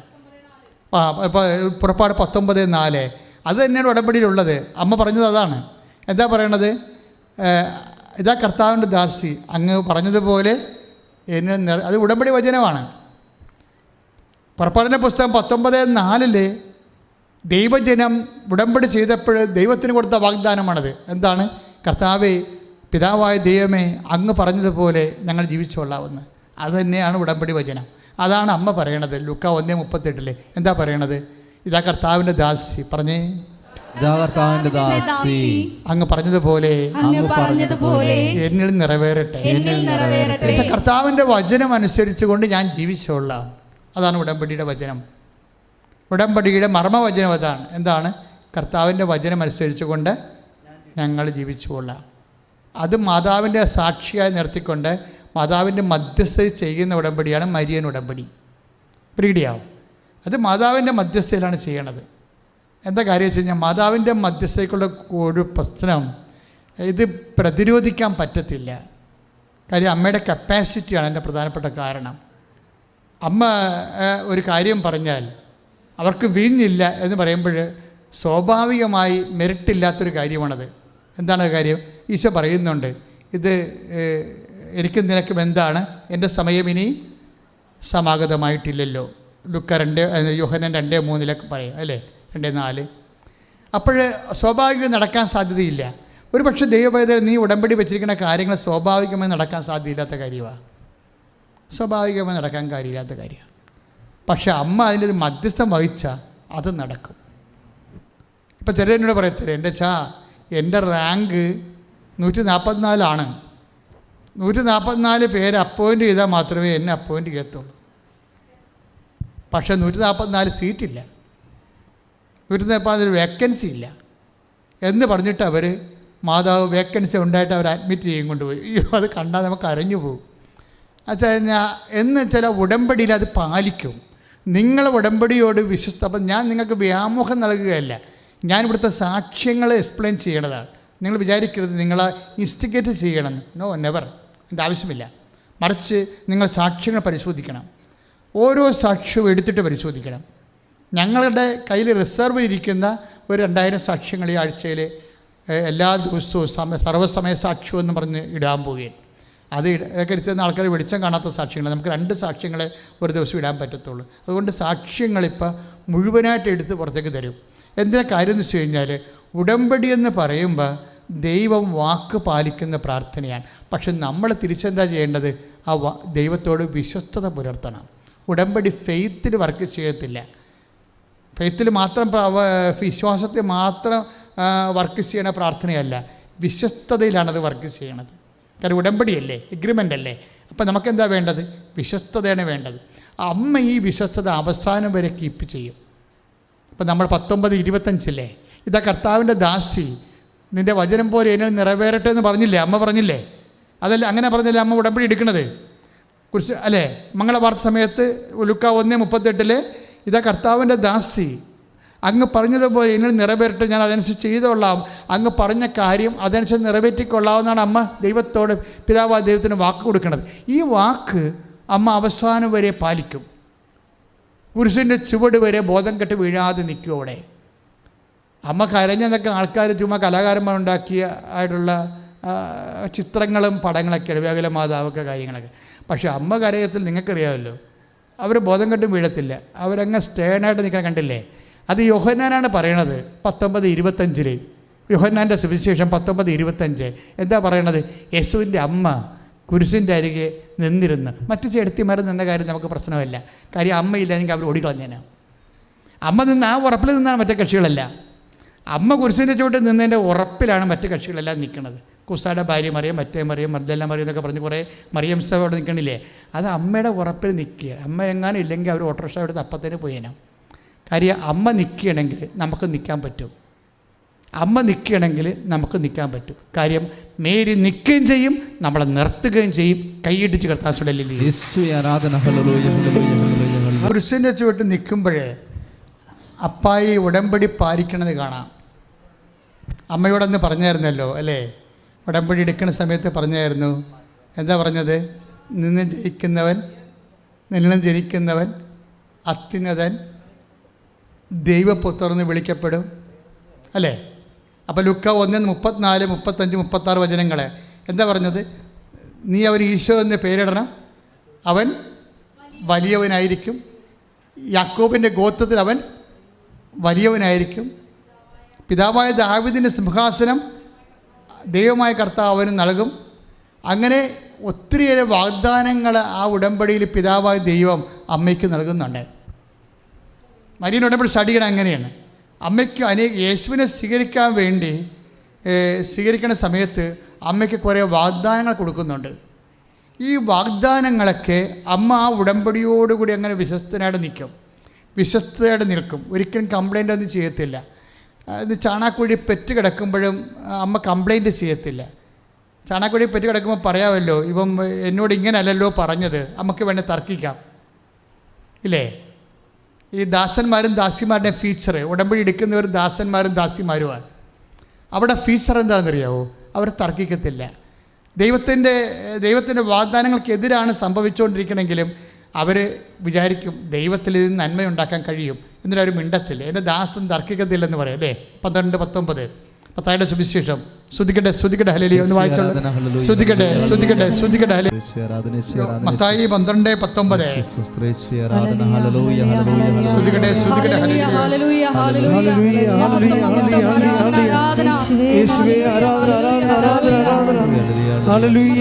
മത്തായി 12:18. ഇതാ ഞാൻ തിരഞ്ഞെടുത്ത എൻ്റെ ദാസൻ, എൻ്റെ ആത്മാവ് പ്രസാദിച്ച എൻ്റെ പ്രിയപ്പെട്ടവൻ, ഞാൻ അവന്റെ മേൽ എൻ്റെ ആത്മാവിനെ അയക്കും. 19. അവൻ വിജാതിയരെ ന്യായവിധി അറിയിക്കും. അവൻ തർക്കിക്കുകയോ ബഹളം കൂട്ടുകയോ ഇല്ല. തെരുവീതികളിൽ അവന്റെ ശബ്ദം ആരും കേൾക്കുകയില്ല. അവന്റെ സ്വരം ആരും കേൾക്കുകയില്ല. ഇത് ഉടമ്പടിയുടെ വിഷയമാണ്. ഉടമ്പടി എടുത്തിട്ടുള്ളവർ സംസാരിക്കത്തില്ല. ജീവിതത്തിൽ ഘടകവിരുദ്ധമായിട്ടാണ് സംഭവിക്കുമ്പോഴും അപ്പനിൽ നന്മയുണ്ടാക്കാൻ അപ്പന് കഴിയും. അപ്പൻ എന്നോട് വാക്ക് പാലിക്കും. അതാണ് ദാസൻ എന്ന്. ഉടമ്പടിയോട് വിശ്വസ്ത പാലിക്കുന്നവരെയാണ് വിശുദ്ധ ഗ്രന്ഥം ദാസൻ എന്ന് പറയുന്നത്, അല്ലെങ്കിൽ ദാസി. ഈശോ അപ്പനോട് ഉടമ്പടി ചെയ്ത ആളാണ്. അമ്മയും ഈശോയും അപ്പനോട് ഉടമ്പടി ചെയ്ത ആളാണ്. ഇവർ രണ്ടുപേരെയും വിശുദ്ധ വചനം ദാസനും ദാസിയും എന്ന് വിളിക്കുന്നത്. ഉടമ്പടി ചെയ്യുന്നവർ എന്തിൻ്റെ ദാസിയാണ്? കർത്താവിൻ്റെ ദാസി, ലോകത്തിൻ്റെ ദാസിയല്ല. അതാണ് അമ്മ പറയണത്, ഇതാ കർത്താവിൻ്റെ ദാസി, അങ്ങേ വചനം പോലെ എന്നിൽ നിറവേറട്ടെ. അതുകൊണ്ടാണ് ഇടയന്മാർ പ്രാകൃത വേഷം കെട്ടി 2 മണിക്ക് പച്ചപ്പാതിലേക്ക് വരുമ്പോഴേ അമ്മ ഹൃദയത്തിൽ സംഗ്രഹിച്ച് കഴിയണം. അമ്മ തർക്കിച്ചില്ല. എന്നോട് ഇങ്ങനെയല്ലല്ലോ പറഞ്ഞത്, ദാവീദിൻ്റെ സിംഹാസനം തരുമെന്നൊക്കെ അല്ലേ പറഞ്ഞത്, ഞാൻ ചാണാക്കുഴിയിലാണല്ലോ കിടക്കണത്. പക്ഷേ ഷീ നെവർ ടോട്ട്. അവൾ സംസാരിച്ചില്ല. എന്തിനാണ് ബൈബിൾ പറയണത്? എന്നിട്ട് എന്താ പറയണത്? ഈ പ്രാകൃതമായ അവസ്ഥയിലാണെങ്കിലും ഇത് കഴിയുമ്പോൾ അപ്പൻ്റെ വാക്ക് പാലിക്കും. അപ്പൻ്റെ വാക്ക് അപ്പന് പാലിക്കാൻ അപ്പന് സമയമുണ്ടെന്ന് നമ്മളോട് പറയുന്നത് മാതാവാണ്. കൈ ഇടിച്ച് ശ്രദ്ധിക്കട്ടെ. പരമദിവ്യകാരുണ്യത്തിന് നേരവും ആരാധനയും.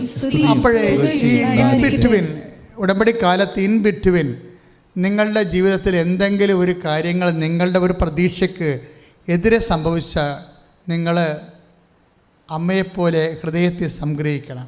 തർക്കം ഉണ്ടാക്കരുത്, ബഹളം ഉണ്ടാക്കരുത്. അത് അപ്പോൾ അവിടെ ഉടമ്പടി ബ്രേക്ക് ആവും. നിൻ്റെ കർത്താവ് ഇത് പൂർത്തിയാക്കും. ചിലർ ഡോക്ടർ പറയും, ഇപ്പം ഇന്നലെ ഒരു സാക്ഷി ഇവിടെ ഉണ്ടായിരുന്നു. അപ്പോൾ ഒരു കുഞ്ഞിനെ കൊണ്ടുവന്ന് അമ്മ സാക്ഷ്യം പറയുകയാണ്. അപ്പോൾ ഇതിന് ഡൗൺ സിൻഡ്രോമാണ്. 4-ാം മാസം തൊട്ട് സ്കാനിങ്ങിൽ ഡൗൺ സിൻഡ്രം വരാൻ തുടങ്ങി. അപ്പോൾ എല്ലാവർക്കും കരച്ചിലായി. പക്ഷേ ഈ അമ്മ മാത്രം കരയത്തില്ല. വീട്ടിലെല്ലാവർക്കും ഒരു കുഞ്ഞിനെ കിട്ടാതിരുന്ന് കിട്ടുകയും കുറച്ച് നാളായിട്ട് അവർക്ക് കുഞ്ഞുങ്ങളില്ലായിരിക്കുമായിരുന്നു. ഉടമ്പടി എടുത്തപ്പോൾ കുഞ്ഞിനെ കിട്ടി. പക്ഷേ അതിന് സ്കാൻ ചെയ്തപ്പോൾ ഡൗൺ സിൻഡ്രോം ആയിപ്പോയി.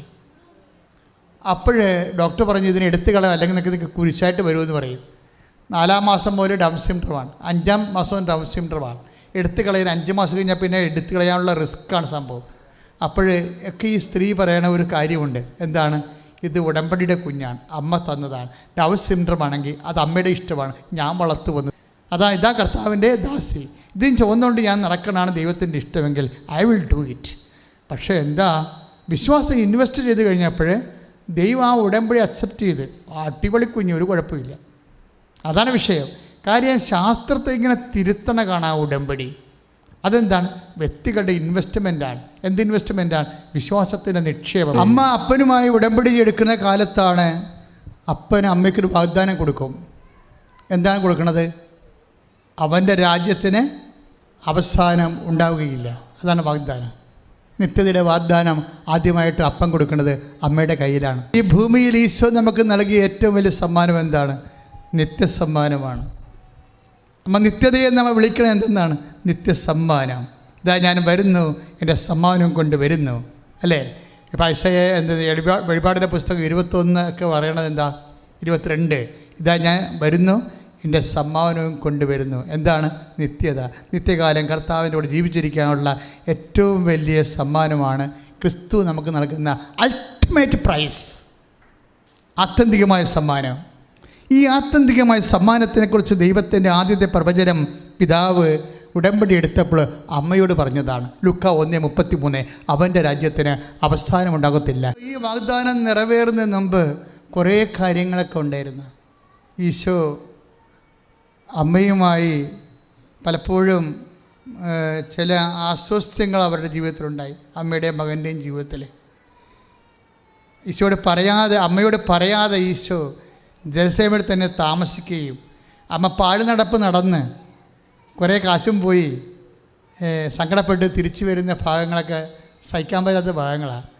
എൻ്റെ ഈശോ എന്ന് വിളിക്കോടാ, എന്താണ് നീ ഞങ്ങളോട് ഇങ്ങനെ ചെയ്തത്? നിൻ്റെ അപ്പനും ഞാനും കൂടി എന്ത് വിഷമിച്ചെന്നറിയാവോ? അപ്പോഴമ്മ ഈശോ ചോദിക്കണേ, എന്താ ഈ ഉടമ്പടി കാലത്ത് നമ്മൾ പലപ്പോഴും ഒന്ന് ഷെയ്ക്ക് ചെയ്തുകൊണ്ടിരിക്കും. കർത്താവ് ഈ ഷെയ്ക്ക് ചെയ്യുമ്പോഴൊക്കെ പത്രോസിൻ്റെ ഒരു വചനമാണ് എനിക്ക് മനസ്സിൽ നിങ്ങൾക്ക് തരാനുള്ളത്. എന്താണ്? നിങ്ങളുടെ വിളിയും തിരഞ്ഞെടുപ്പ് ഉറപ്പിക്കുന്നതിൽ ഉത്സുകരാകണം. വിളിയും തിരഞ്ഞെടുപ്പും ഉറപ്പിക്കാനുള്ളതാണ്. അപ്പം ഇടയ്ക്കിടയ്ക്ക് അത് കുലുക്കി ദൈവം ഉറപ്പിക്കും. 2 പത്രോസ് 1:10, ആകയാൽ സഹോദരങ്ങളെ പറഞ്ഞേ, ആകയാൽ സഹോദരരെ നിങ്ങളുടെ വിളിയും തിരഞ്ഞെടുപ്പും ഉറപ്പിക്കുന്നതിൽ കൂടുതൽ ഉത്സാഹമുള്ളവരായിരിക്കുവേ. അങ്ങനെ ചെയ്താൽ വീണു പോവില്ല. ഉടമ്പടി കാലം എന്ന് പറയുമ്പോൾ അത് വിശുദ്ധ പത്രോസിലൂടെ നൽകുന്നതാണ് കർത്താവിൻ്റെ സന്ദേശം. 2 പത്രോസ് 1:10. വിളി എന്താണ്? വിശ്വാസത്തിലേക്കുള്ള വിളിയാണ്, അല്ലേ? നിങ്ങൾ പലതരത്തിലുള്ള ആൾക്കാരുണ്ട് ഇവിടെ. ക്രിസ്ത്യൻസ് ഉണ്ട്, നോൺ ക്രിസ്ത്യൻസ് ഉണ്ട്. പക്ഷേ when we pray to Jesus and we are in Jesus. അപ്പോഴെന്താ സംഭവിക്കണം അതിൻ്റെ അകത്ത്?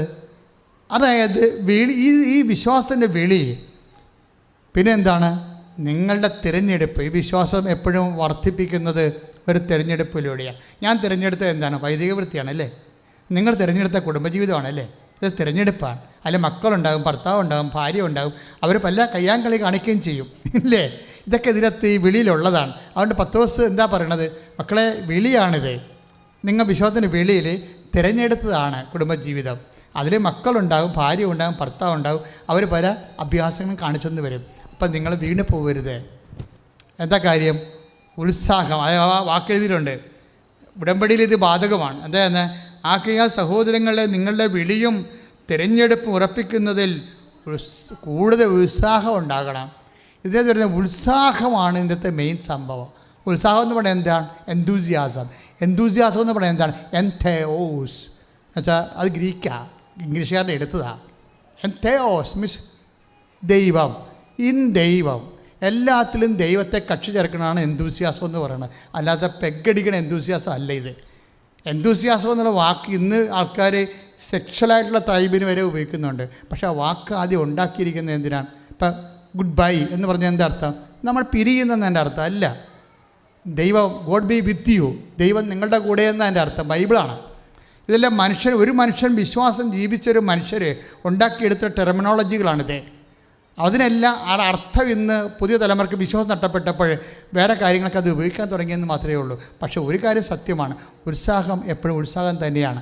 നിങ്ങൾ ഇന്ന് കാണിക്കുന്ന ഉത്സാഹം അവസാനം വരെ കാണിച്ചില്ലെങ്കിൽ വെളിപാടിൻ്റെ പുസ്തകത്തിലെ ക്വസ്റ്റ്യൻ വരുന്നുണ്ട്. സ്മിർനായിലെ സഭയ്ക്ക് പോകും, ഇതൊക്കെ എഴുതുമ്പോൾ പറയും നിങ്ങൾക്ക് ആദ്യം ഉണ്ടായിരുന്ന ഉത്സാഹം ഇന്നില്ല എന്ന് പറയും. 2-ാം അധ്യായം 4-ാം വാക്യം, എഫേസസിലെ സഭയുടെ ദൂതന് എഴുതുന്നത്, എങ്കിലും നിനക്കെതിരായി എനിക്കൊന്ന് പറയാനുണ്ട്. നിനക്ക് ആദ്യമുണ്ടായിരുന്ന സ്നേഹം നീ കൈവിടിഞ്ഞിരിക്കുന്നു.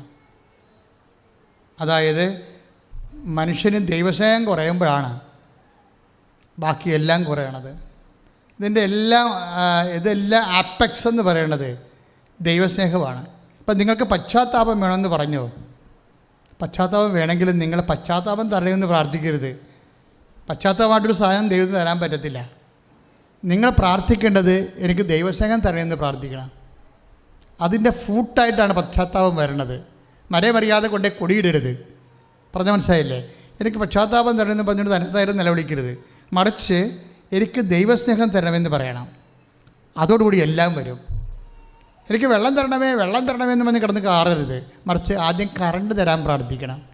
അപ്പോൾ കറണ്ട്, വെള്ളവും കിട്ടും, മോട്ടർ ഓണാകും, അതുപോലെ തന്നെ ഫാനും ഓണാകും, ലൈറ്റും ഓണാകും.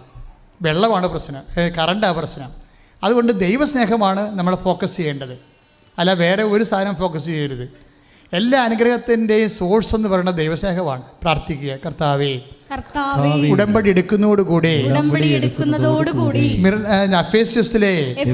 സഭയ്ക്ക് എഴുതിയിരിക്കുന്ന പോലെ ഞങ്ങളുടെ സ്നേഹത്താൽ ഞങ്ങളെ ഉത്സാഹമുള്ള ഭരിതരാക്കണമേ.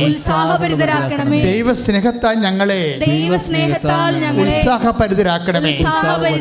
ശ്രദ്ധിക്കട്ടെ. ഹല്ലേലൂയ. ഉടമ്പടി പ്രകാരമാണ് വിശ്വസ്തത പാലിച്ചുകൊണ്ട് ഇതാ കർത്താവിൻ്റെ ദാസി എന്ന് ലൂക്ക 1:38 പറഞ്ഞതിന് വാക്ക് പാലിച്ചുകൊണ്ട്, ആ ഉടമ്പടി അപ്പനോട് പറഞ്ഞ ഉടമ്പടി പാലിച്ചുകൊണ്ടാണ് അമ്മ യോഹന്നാന്റെ സുവിശേഷം 19:25 കുരിശിൻ്റെ ചുവട്ടിൽ നിൽക്കണത്, ആ ജോലി പൂർത്തിയാക്കിക്കൊണ്ട്. ആ സമയത്താണ് അപ്പൻ ഉടമ്പടി പൂർത്തിയാക്കുന്നത്. ആ കള്ളനോടൊന്ന് വിളിച്ച് പറയുന്നുണ്ട്. എന്താണ്? 23:40 ലൂക്ക 23:43 എന്താണ്? ഇന്ന് നീ എൻ്റെ കൂടെ പർദീസയിലായിരിക്കും. ഇതും ആദ്യത്തെ വചനം അപ്പ ആദ്യം അമ്മയോട് പറഞ്ഞില്ലേ, അവൻ്റെ രാജ്യത്തിന് അവസാനം ഉണ്ടാകത്തില്ല. ലൂക്ക 1:33. ആ അവൻ്റെ രാജ്യത്തിന് അവസാനം ഉണ്ടാകത്തിരുന്ന ഉടമ്പടി കാലങ്ങളിൽ ഇതിൻ്റെ ഇടയ്ക്ക് കുറേ പ്രശ്നങ്ങളൊക്കെ നടന്നായിരുന്നു. അമ്മ ഈസിനെ കാണാതെ പോണതും അമ്മ വിഷമിക്കണതും കുറേ കാര്യങ്ങൾ എന്തെല്ലാം നടന്നാലും അവസാനം കറങ്ങി തിരിഞ്ഞ് വണ്ടി സ്റ്റാൻഡിൽ തന്നെ പിടിക്കും. എന്താണ്? അപ്പൻ്റെ വാക്ക് പാലിക്കും, അപ്പൻ ഉടമ്പടി പാലിക്കും. അപ്പം അമ്മയോട് അന്ന് പറഞ്ഞതാണ് അവൻ്റെ രാജ്യത്തിന് അവസാനം ഉണ്ടാകില്ലെന്ന്. അത് ഈ കുരിശിൻ്റെ ചുവട്ടിൽ വെച്ച് അമ്മയെ കാണിക്കും അപ്പൻ ഉടമ്പടി പാലിച്ചുകൊണ്ട്. എന്താ പറയണത്? 23:24 എന്താണ്? ഈശോ നല്ല കള്ളനോട് പറഞ്ഞു. എന്താ പറഞ്ഞത്? നീ ഇന്ന് എൻ്റെ കൂടെ അത് തന്നെ. അതായത് അവൻ്റെ രാജ്യത്തിന് അവസാനമുണ്ടാവുകയില്ല. എന്താ വിഷയമെന്ന് പറയണത്? ഇതുപോലെ തന്നെയായിരിക്കും നമ്മുടെ ജീവിതത്തിൽ എപ്പോഴായാലും ഈ ഉടമ്പടി ദൈവം പാലിച്ചിരിക്കും. അത് നമ്മൾ അവിശ്വസ്തരായാലും ദൈവം ഉടമ്പടി പാലിക്കും. പക്ഷെ നമുക്ക് അനുഭവിക്കാൻ യോഗ്യത എന്ന് ഞാൻ പറഞ്ഞില്ലേ, അവർ വീടുകൾ പണിയും, അതിൽ താമസിക്കും, അവർ മുന്തിരിത്തോട്ടങ്ങൾ വെച്ച് പിടിപ്പിക്കും, അതിൻ്റെ ഫലം അനുഭവിക്കാൻ യോഗ്യത എന്ന് പറയണത് ഐസയ 65:21. അവർ വീടുകൾ പണിയും, പക്ഷേ നാട്ടുകാർ കയറി താമസിക്കരുത്, നമുക്കത് വിൽക്കേണ്ടി വരരുത്. മനസ്സിലായില്ലേ? അവർ നാല് കട പോയി അവസാനം അതിൻ്റെ അവിടെ താമസിക്കാൻ ആരും ഇല്ലാതെ എത്ര വീടുകളാണ് ശവക്കൊട്ടം പോലെ കിടക്കുന്നത്. ഇത് അനുഗ്രഹം കിട്ടണ കൊണ്ടായില്ല. അച്ഛൻ എവിടെയാണ് തുടങ്ങിയതെന്നോ നിങ്ങൾ ചിന്തിക്കണം. തുടങ്ങിയ ഭാഗത്തേക്ക് പരിശുദ്ധാത്മാവ് കൊണ്ടൊന്ന് അവസാനിപ്പിക്കുന്നത്. എന്താ പറയണത്? അനുഗ്രഹം പോലെ തന്നെ പ്രധാനപ്പെട്ടതാണ് അനുഭവിക്കാനുള്ള യോഗ്യത. അപ്പോൾ ദൈവത്തോട് പ്രാർത്ഥിക്കുന്ന വ്യക്തികൾ 3 കാര്യം പ്രാർത്ഥിക്കുമ്പോൾ നമുക്ക് ലഭിക്കുന്നതിൽ 3 കാര്യങ്ങളുണ്ട്. ഒന്ന് അനുഗ്രഹം, രണ്ടാമത് അനുഭവിക്കാനുള്ള യോഗ്യത, മൂന്നാമത് ദൈവം പെൻഡിങ്ങിൽ വിത്ത് ഹെൽഡായിട്ട് വെച്ചിരിക്കുന്ന നിങ്ങളുടെ അപേക്ഷകളുടെ മേൽ അഭിഷേകം. അത് ഐസയാണ് കസറണത്. ദൈവം ചില കാര്യങ്ങളെ പിടിച്ചു വെക്കും, അതിന് ചിലപ്പോൾ സമയമെടുക്കും. പക്ഷേ നിങ്ങൾക്ക് തൽക്കാല ആശ്വാസത്തിന് വേണ്ടി അഭിഷേകം നൽകും, അതിൻ്റെ കൂടെ ഉള്ളതാണ്. അപ്പം ചിന്തിക്കണം. അതായത് പ്രാർത്ഥനയ്ക്ക് ഉത്തരം 3 വിധത്തിലാണ്. ഒന്ന്, ഡയറക്റ്റ് ഫിസിക്കൽ ഫേവേഴ്സ്. നിങ്ങൾ ചോദിക്കുന്നത് അതുപോലെ തന്നെ. മകൻ മീൻ ചോദിച്ചാൽ പകരം പാമ്പിനെ കൊടുക്കുമോ? 11:7 ലൂക്കാൻ്റെ സുവിശേഷം. മകൻ മീൻ ചോദിച്ചാൽ പകരം പാമ്പിനെ കൊടുക്കുമോ? മുട്ട ചോദിച്ചാൽ പകരം തേളിനെ കൊടുക്കുമോ എന്ന് ചോദിച്ചതിനെ തരുമെന്നതിൻ്റെ അർത്ഥം. അത് വാഗ്ദാനമാണ്. പക്ഷേ ചില സംഭവങ്ങൾ എന്ത് കിട്ടിയാലും നമുക്ക് അനുഭവിക്കാൻ യോഗ്യത ഉണ്ടാകണം. ആദ്യം പറഞ്ഞ ചേച്ചിക്ക് എന്താ സംഭവിച്ചത്? 54 വയസ്സിൽ ഇവിടെ ഉടമ്പടി എടുത്ത് പ്രഗ്നൻ്റായ ചേച്ചിയില്ലേ, ഒരു കുഞ്ഞിനെ കൊണ്ടുവന്ന സാക്ഷ്യം പറഞ്ഞു. 55-ാമത്തെ വയസ്സിൽ 5 വയസ്സ് അവനെ 5 വയസ്സാകുമ്പോൾ അവർക്ക് 60 വയസ്സാകും. പക്ഷേ കുഞ്ഞിനെ ചോദിച്ചപ്പോൾ കൊടുത്തു. അത് ഉടമ്പടിയുടെ ബലമാണത്. പക്ഷേ അതല്ല, അവർക്ക് എന്താ സംഭവിച്ചതെന്ന് നോക്കിയേ. അവർക്ക് കുഞ്ഞുണ്ടായിരുന്നതാണ്. ഒരു മകനെ അവർ വളർത്തിയതാണ്, 21 വയസ്സ് വരെ വളർത്തിയതാണ്. ആ മകൻ 21-ാമത്തെ വയസ്സിൽ വണ്ടി ഇടിച്ച് മരിച്ചു. അതാണ് പ്രശ്നം. നമുക്ക് അനുഗ്രഹം കിട്ടണമല്ല പ്രശ്നം, അനുഭവിക്കാനുള്ള യോഗ്യതയാണ് നമ്മൾ ടാർഗറ്റ് ചെയ്യേണ്ടത്. ദൈവം ദുഷ്ടൻ്റെ മേലും ശിഷ്ടൻ്റെ മേലും പ്രാർത്ഥിക്കുന്നവൻ്റെ പേരും യുക്തിവാദിയുടെ മേലും നിരീശ്വരന്മാരുടെ മേലും മനുഷ്യനാണോ അവന് ആവശ്യമായ അനുഗ്രഹങ്ങളെല്ലാം കൊടുക്കും. അത് ബൈ ബർത്ത് ജനറ്റിക് ബ്ലെസ്സിങ്സ് ആണത്. നിങ്ങൾ സന്താന പുഷ്ടിയുള്ളവരായി പെരുകി ഭൂമിയെ കീഴടക്കാൻ പറയുമ്പോൾ അത് ബുദ്ധി കൊണ്ടായാലും ശരി, വിദ്യാഭ്യാസം കൊണ്ടായാലും ശരി, നിൻ്റെ ജീവിതത്തെ കീഴടക്കാൻ ദൈവം ആദ്യമേ ജനറ്റിക് ബ്ലെസ്സിങ് കൊടുത്തിട്ടുണ്ട്. അതിനെ തന്നെ ഈ ഫ്രീ ഓക്സിജൻ വരെ ഉള്ളത്. അതുകൊണ്ട് ഒരു അനുഗ്രഹം കിട്ടാൻ വേണ്ടി പ്രാർത്ഥിക്കേണ്ട കാര്യമില്ല, പക്ഷേ അത് നിലനിൽക്കാൻ പ്രാർത്ഥിച്ചാൽ മതിയാകത്തുള്ളൂ. അനുഭവിക്കാനുള്ള യോഗ്യത എന്ന് പറയുന്ന പ്രധാനപ്പെട്ട വിഷയമാണ്. അത് ഐസയ 65:21 ഇന്ന് വീട്ടിൽ പോയി വായിക്കണം. അവർ മുന്തിരിത്തോട്ടം വെച്ച് പിടിപ്പിക്കും, അതിലവർ ഫലം അനുഭവിക്കുമെന്ന് എഴുതിയിരിക്കുന്നത്. ഐസയ പറയുന്ന ഭാഗങ്ങളുണ്ട് വേറെ. നിങ്ങൾ മുന്തിരിത്തോട്ടം പിടിപ്പിക്കും, കണ്ടവൻ അനുഭവിക്കുമെന്ന്. അവിടെ അങ്ങനെ വരരുത്. നിങ്ങൾ പഠിപ്പിക്കുന്ന മുന്തിരിത്തോട്ടങ്ങൾ, നിങ്ങൾക്കുണ്ടാക്കുന്ന വരുമാനങ്ങൾ വേറെ ആൾക്കാർ അല്ലെങ്കിൽ ആശുപത്രിക്കാരൊക്കെ അനുഭവിക്കാൻ പോയാൽ എന്താ ശരിക്കണേ? പ്രൊട്ടക്ഷനാണ് ഈ പ്രോബ്ലം. ജോബിന് പോലും എല്ലാം കൊടുത്തപ്പോൾ ദൈവം കൂടെ പ്രൊട്ടക്ഷൻ കൊടുത്തായിരുന്നു. സാത്താനെ തൊടാൻ പറ്റാത്ത കാര്യം അതാ. അതുകൊണ്ട് സാത്താൻ തൊട്ടില്ല. അപ്പോൾ നിന്നെ അവൻ തള്ളിപ്പറയും. നീ അവനെ തൊടാൻ ഞാൻ അവനെ തൊടാൻ അനുവദിച്ചാൽ മതി. ജോബ് 1:10 എന്താ പറയണത്? അപ്പം ദൈവം പറയും നോ നോ നോ. ആ ജോബിൻ്റെ 1:6 പറയണത്, നീ അവന് ചുറ്റും വേലി കെട്ടി വെച്ചിരിക്കുന്നു. ഇതാണ് സംരക്ഷണം എന്ന് പറയണത്. അപ്പോൾ ദൈവത്തിന് നമുക്ക് വേണ്ടത് എന്താണ്? വേലികെട്ടാണ്. സംരക്ഷണം ഉള്ളതിന് അനുഭവിക്കാനുള്ള യോഗ്യത, അതിനുള്ള അവകാശം, അതിനുള്ള അനുഗ്രഹം, അതിനുള്ള അഭിഷേകം. ഇനി ദൈവം ചില അനുഗ്രഹങ്ങൾ വിത്തുകളുണ്ടാക്കി കളയും. വിത്തുകളെന്ന് പറയുന്നത് ചില കാര്യങ്ങൾ നിങ്ങൾ അവിടെ നിന്ന് കൈയും കാലിട്ട് അടിക്കരുത്, ദൈവത്തോട് പെരുപെറുക്കരുത്, തർക്കം ഉണ്ടാക്കരുത്. മറിച്ച് അമ്മയെപ്പോലെ ഹൃദയത്തെ സംഗ്രഹിക്കണം. 2:48 അനുസരിച്ച് കൊണ്ട്. കാര്യം അപ്പനിത് കറക്റ്റ് ചെയ്യും കുറച്ച് കഴിയുമ്പോഴെന്ന് വിചാരിച്ച് അപ്പനെ വിശ്വാസത്തിൽ എടുക്കണം. ഉടമ്പടി എന്ന് പറയുന്നത് അപ്പനെ വിശ്വാസത്തിൽ എടുക്കുന്ന പ്രാർത്ഥനയാണ്. എൻ്റെ ദൈവം എന്നെ സെറ്റ് ചെയ്യും. ഞാൻ ചോദിച്ചു ചിലപ്പോൾ അതുപോലെ തരത്തില്ല, അതിനേക്കാൾ ഭംഗിയായിട്ട് ദൈവം എന്നെ ക്രമീകരിച്ചോളും. അപ്പം നിങ്ങൾ ഓർക്കും ഇതല്ലല്ല ഞാൻ ചോദിച്ചാൽ അതല്ല ചോദിച്ചെന്ന് പറയുമ്പോൾ ദൈവമായിട്ട് തർക്കിക്കരുത്. ചിലപ്പോൾ അതായിരിക്കും നിങ്ങൾക്ക് നല്ലത്, നിൻ്റെ ഒരു സാഹചര്യത്തിന് നല്ലത്. അല്ല മറ്റുള്ളവർക്ക് അത് കിട്ടിയല്ലോ, മറ്റുള്ള ആൾക്കാരെ കമ്പയർ ചെയ്യരുത്. അടുത്ത ആഴ്ച നമുക്ക് ഒത്തിരിയേറെ കാര്യങ്ങൾ നിങ്ങൾ ഇതിനേക്കാൾ വരി ദൈവം നിങ്ങളോട് സംസാരിക്കും. ഇപ്പോൾ എഴുന്നേൽക്കുക, ശ്രദ്ധിക്കട്ടെ. Hallelujah, hallelujah, hallelujah, hallelujah, hallelujah. യേശുവേ ആരാധന. ഹല്ലേലൂയ. രോഗമുള്ളിടത്തെല്ലാം കൈകൾ വെച്ചുകൊണ്ട് പ്രാർത്ഥിക്കട്ടെ. രോഗമുള്ളവർക്ക് കൈ വെച്ച് പ്രാർത്ഥിക്കണം. അതുപോലെ തന്നെ പലതരത്തിലുള്ള വിഷയങ്ങളില്ലേ, വസ്തു വിൽപ്പന, കടങ്ങൾ, അവരൊക്കെ കൈ ഉയർത്തി പ്രാർത്ഥിക്കണം. രോഗമുള്ളവർ കൈ ഉള്ളിടത്താണ് രോഗമുള്ളവർ. ഇപ്പോൾ ഓൺലൈനിലുള്ളവർ ശ്രദ്ധിക്കണം കേട്ടോ. ഓൺലൈനിലുള്ളവർ എപ്പോഴും ശ്രദ്ധിക്കണം. അവർ രോഗമുള്ളയിടത്ത് കൈവെക്കണം. എന്ത് രോഗമായാലും, PCOD, അതുപോലെ തന്നെയുള്ള മറ്റു രോഗങ്ങൾ, തൈറോയിഡ്, ക്യാൻസർ, കരരോഗങ്ങൾ, കിഡ്നി രോഗങ്ങൾ, ഹൃദയരോഗങ്ങൾ, സോറിയാസിസ് രോഗങ്ങൾ, സർവാംഗൻ രോഗമാണെങ്കിൽ 2 കൈയും പിണച്ച് ശരീരം മൊത്തം കർത്താവിന് കൊടുത്തതുപോലെ ഇങ്ങനെ സമർപ്പിച്ചത് നിന്നാൽ മതി. കർത്താവേ, ഞങ്ങൾ മുഴുവനായി അങ്ങേക്ക് നൽകുന്നു. കടങ്ങളുള്ളവർ കൈപൊക്കി നിൽക്കണം, പ്രാർത്ഥിക്കണം. മക്കളില്ലാത്തവരും കൈപൊക്കി നിൽക്കണം, കൈ ഉയർത്തി പ്രാർത്ഥിക്കണം. ജോലിയില്ലാത്തവർ, ടെസ്റ്റ് എഴുതുന്നവർ, പരീക്ഷ എഴുതുന്നവർ, പോയി കഴിഞ്ഞവർ, റിസൾട്ട് പ്രതീക്ഷിക്കുന്നവരെ കൈപൊക്കി പ്രാർത്ഥിക്കണം. കോടതി കേസുള്ളവർ കൈപൊക്കി പ്രാർത്ഥിക്കണം.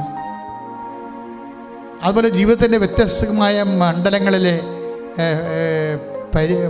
പ്രയാസങ്ങളിലൂടെ ഞെരുക്കത്തിൽ കടന്നു പോകുന്നവർ കൈപൊക്കി പ്രാർത്ഥിക്കണം. രോഗമുള്ളവർ മാത്രം ആ രോഗമുള്ളിടത്ത് കൈവച്ച് പ്രാർത്ഥിക്കണം. അച്ഛൻ ഇത് 2നെയും കൂടി അഡ്രസ്സ് ചെയ്തുകൊണ്ട് പ്രെയർ ചെയ്യാൻ പോവുകയാണ്. കർത്താവ് നിങ്ങളെ സഹായിക്കുന്ന സമയമാണ്. അമ്മ ജ്വലിക്കുന്ന മധ്യസ്ഥമായിട്ട് നിങ്ങളുടെ കൂടെയുണ്ട്. നിങ്ങൾ കൈവിട്ട് കളയത്തില്ല. കർത്താവ്, ഞാൻ അങ്ങയുടെ തിരുസനെ സമർപ്പിച്ച് പ്രാർത്ഥിക്കുന്നു. ഈശോയെ,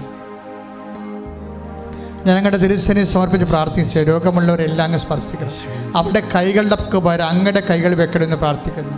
അവിടെ കൈകൾക്ക് പകരം അങ്ങയുടെ കൈകൾ വെക്കണമെന്ന് പ്രാർത്ഥിക്കുന്നു. കർത്താവേ, അങ്ങയുടെ കൈകൾ വെക്കണമെന്ന് പ്രാർത്ഥിക്കുന്നു. അങ്ങയുടെ തിരുമുറുവാർന്ന വലതുകരം വെക്കണമെന്ന് പ്രാർത്ഥിക്കുന്നു. രോഗമുള്ളിടത്ത് കർത്താവേ, അങ്ങയുടെ തിരുമുറുവാർന്ന വലതുകരം വെക്കണമെന്ന് പ്രാർത്ഥിക്കുന്നു. കർത്താവേ, ആണിപ്പെടുത്താർന്ന അത്ഭുതകരം വെക്കണമെന്ന് പ്രാർത്ഥിക്കുന്നു. കർത്താവേ, മാരക രോഗങ്ങൾ, തീരാവ്യാധികൾ ഇപ്പോഴേ ഉള്ളംകാലം മുതൽ ഉച്ചവരെ യേശു ക്രിസ്തുവിൻ്റെ വിശുദ്ധ രക്തത്താൽ കഴുകപ്പെടേണ്ട മാരക രോഗങ്ങൾ യേശു നാമത്തിൽ മാറിപ്പോകട്ടെ. ശ്രദ്ധിക്കട്ടെ, ശ്രദ്ധിക്കട്ടെ.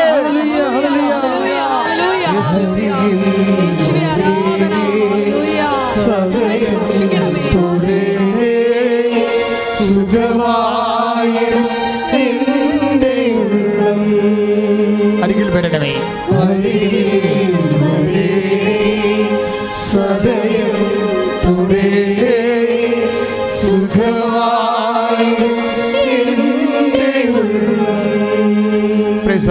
വീടില്ലാത്തവരെ കൈ ഉയർത്തി പ്രാർത്ഥിക്കണം.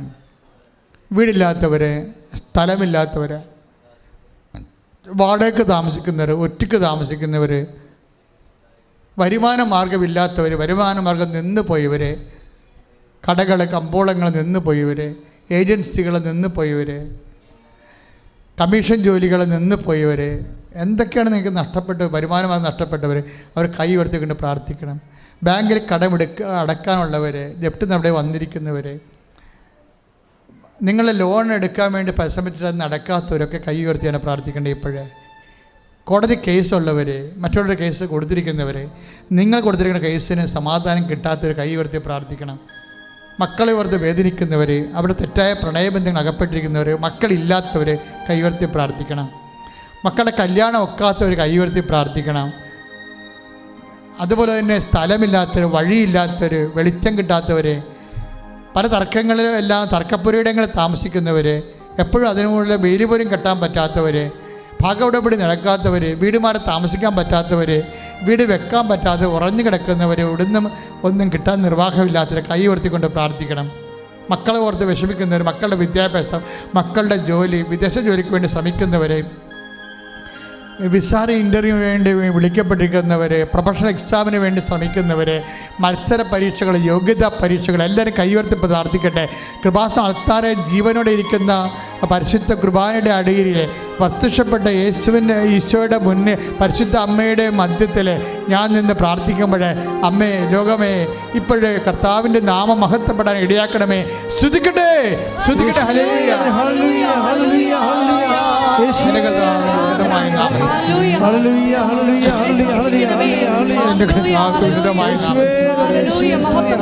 എല്ലാ ജീവിത ദുരിതങ്ങളും തടസ്സങ്ങളും, എല്ലാ ജീവിത ദുരിതങ്ങളും തടസ്സങ്ങളും യേശുവിന്റെ നാമത്തിൽ മാറ്റി. ശ്രുതികട്ടെ,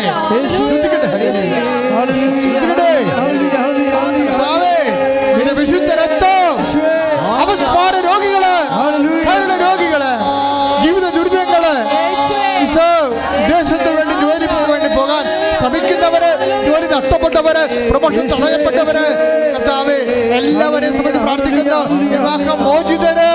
വിവാഹമോചനത്തിന് വേണ്ടി വേദനത്തിന് അവസ്ഥയിൽ വേദനിക്കുന്നവരെ എല്ലാവരെയും കർത്താവേ, ഈ പരിശുദ്ധ അമ്മയുടെ മധ്യസ്ഥത്തില് ഈശോയ്ക്ക് സമർപ്പിച്ചു.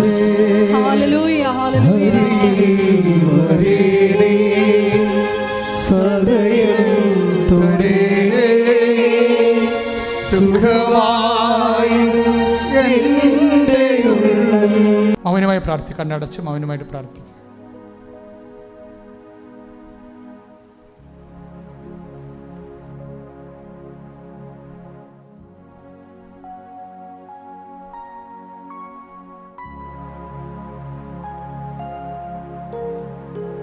ശിരസ്സ് നമിച്ച് ഈശോയുടെ ആശീർവാദം സ്വീകരിക്കാം.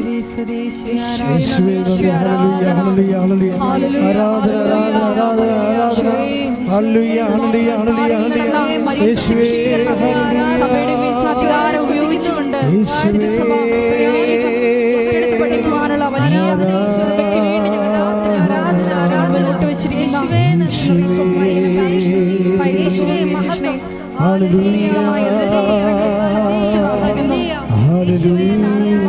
എല്ലാ മക്കളുടെയും യോഗങ്ങളെ എല്ലാവരെയും സാക്ഷികളായി ഉയർത്തണമേ. ഹല്ലേലൂയ. പരിശുദ്ധ പരമ ദിവ്യകാരുണ്യമേ, എന്നുമെന്നും അങ്ങേക്കാരാധന.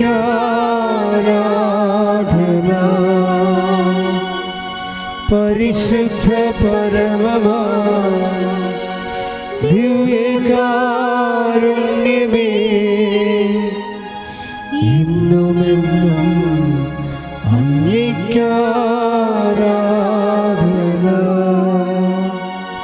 പരിശുദ്ധ പരമ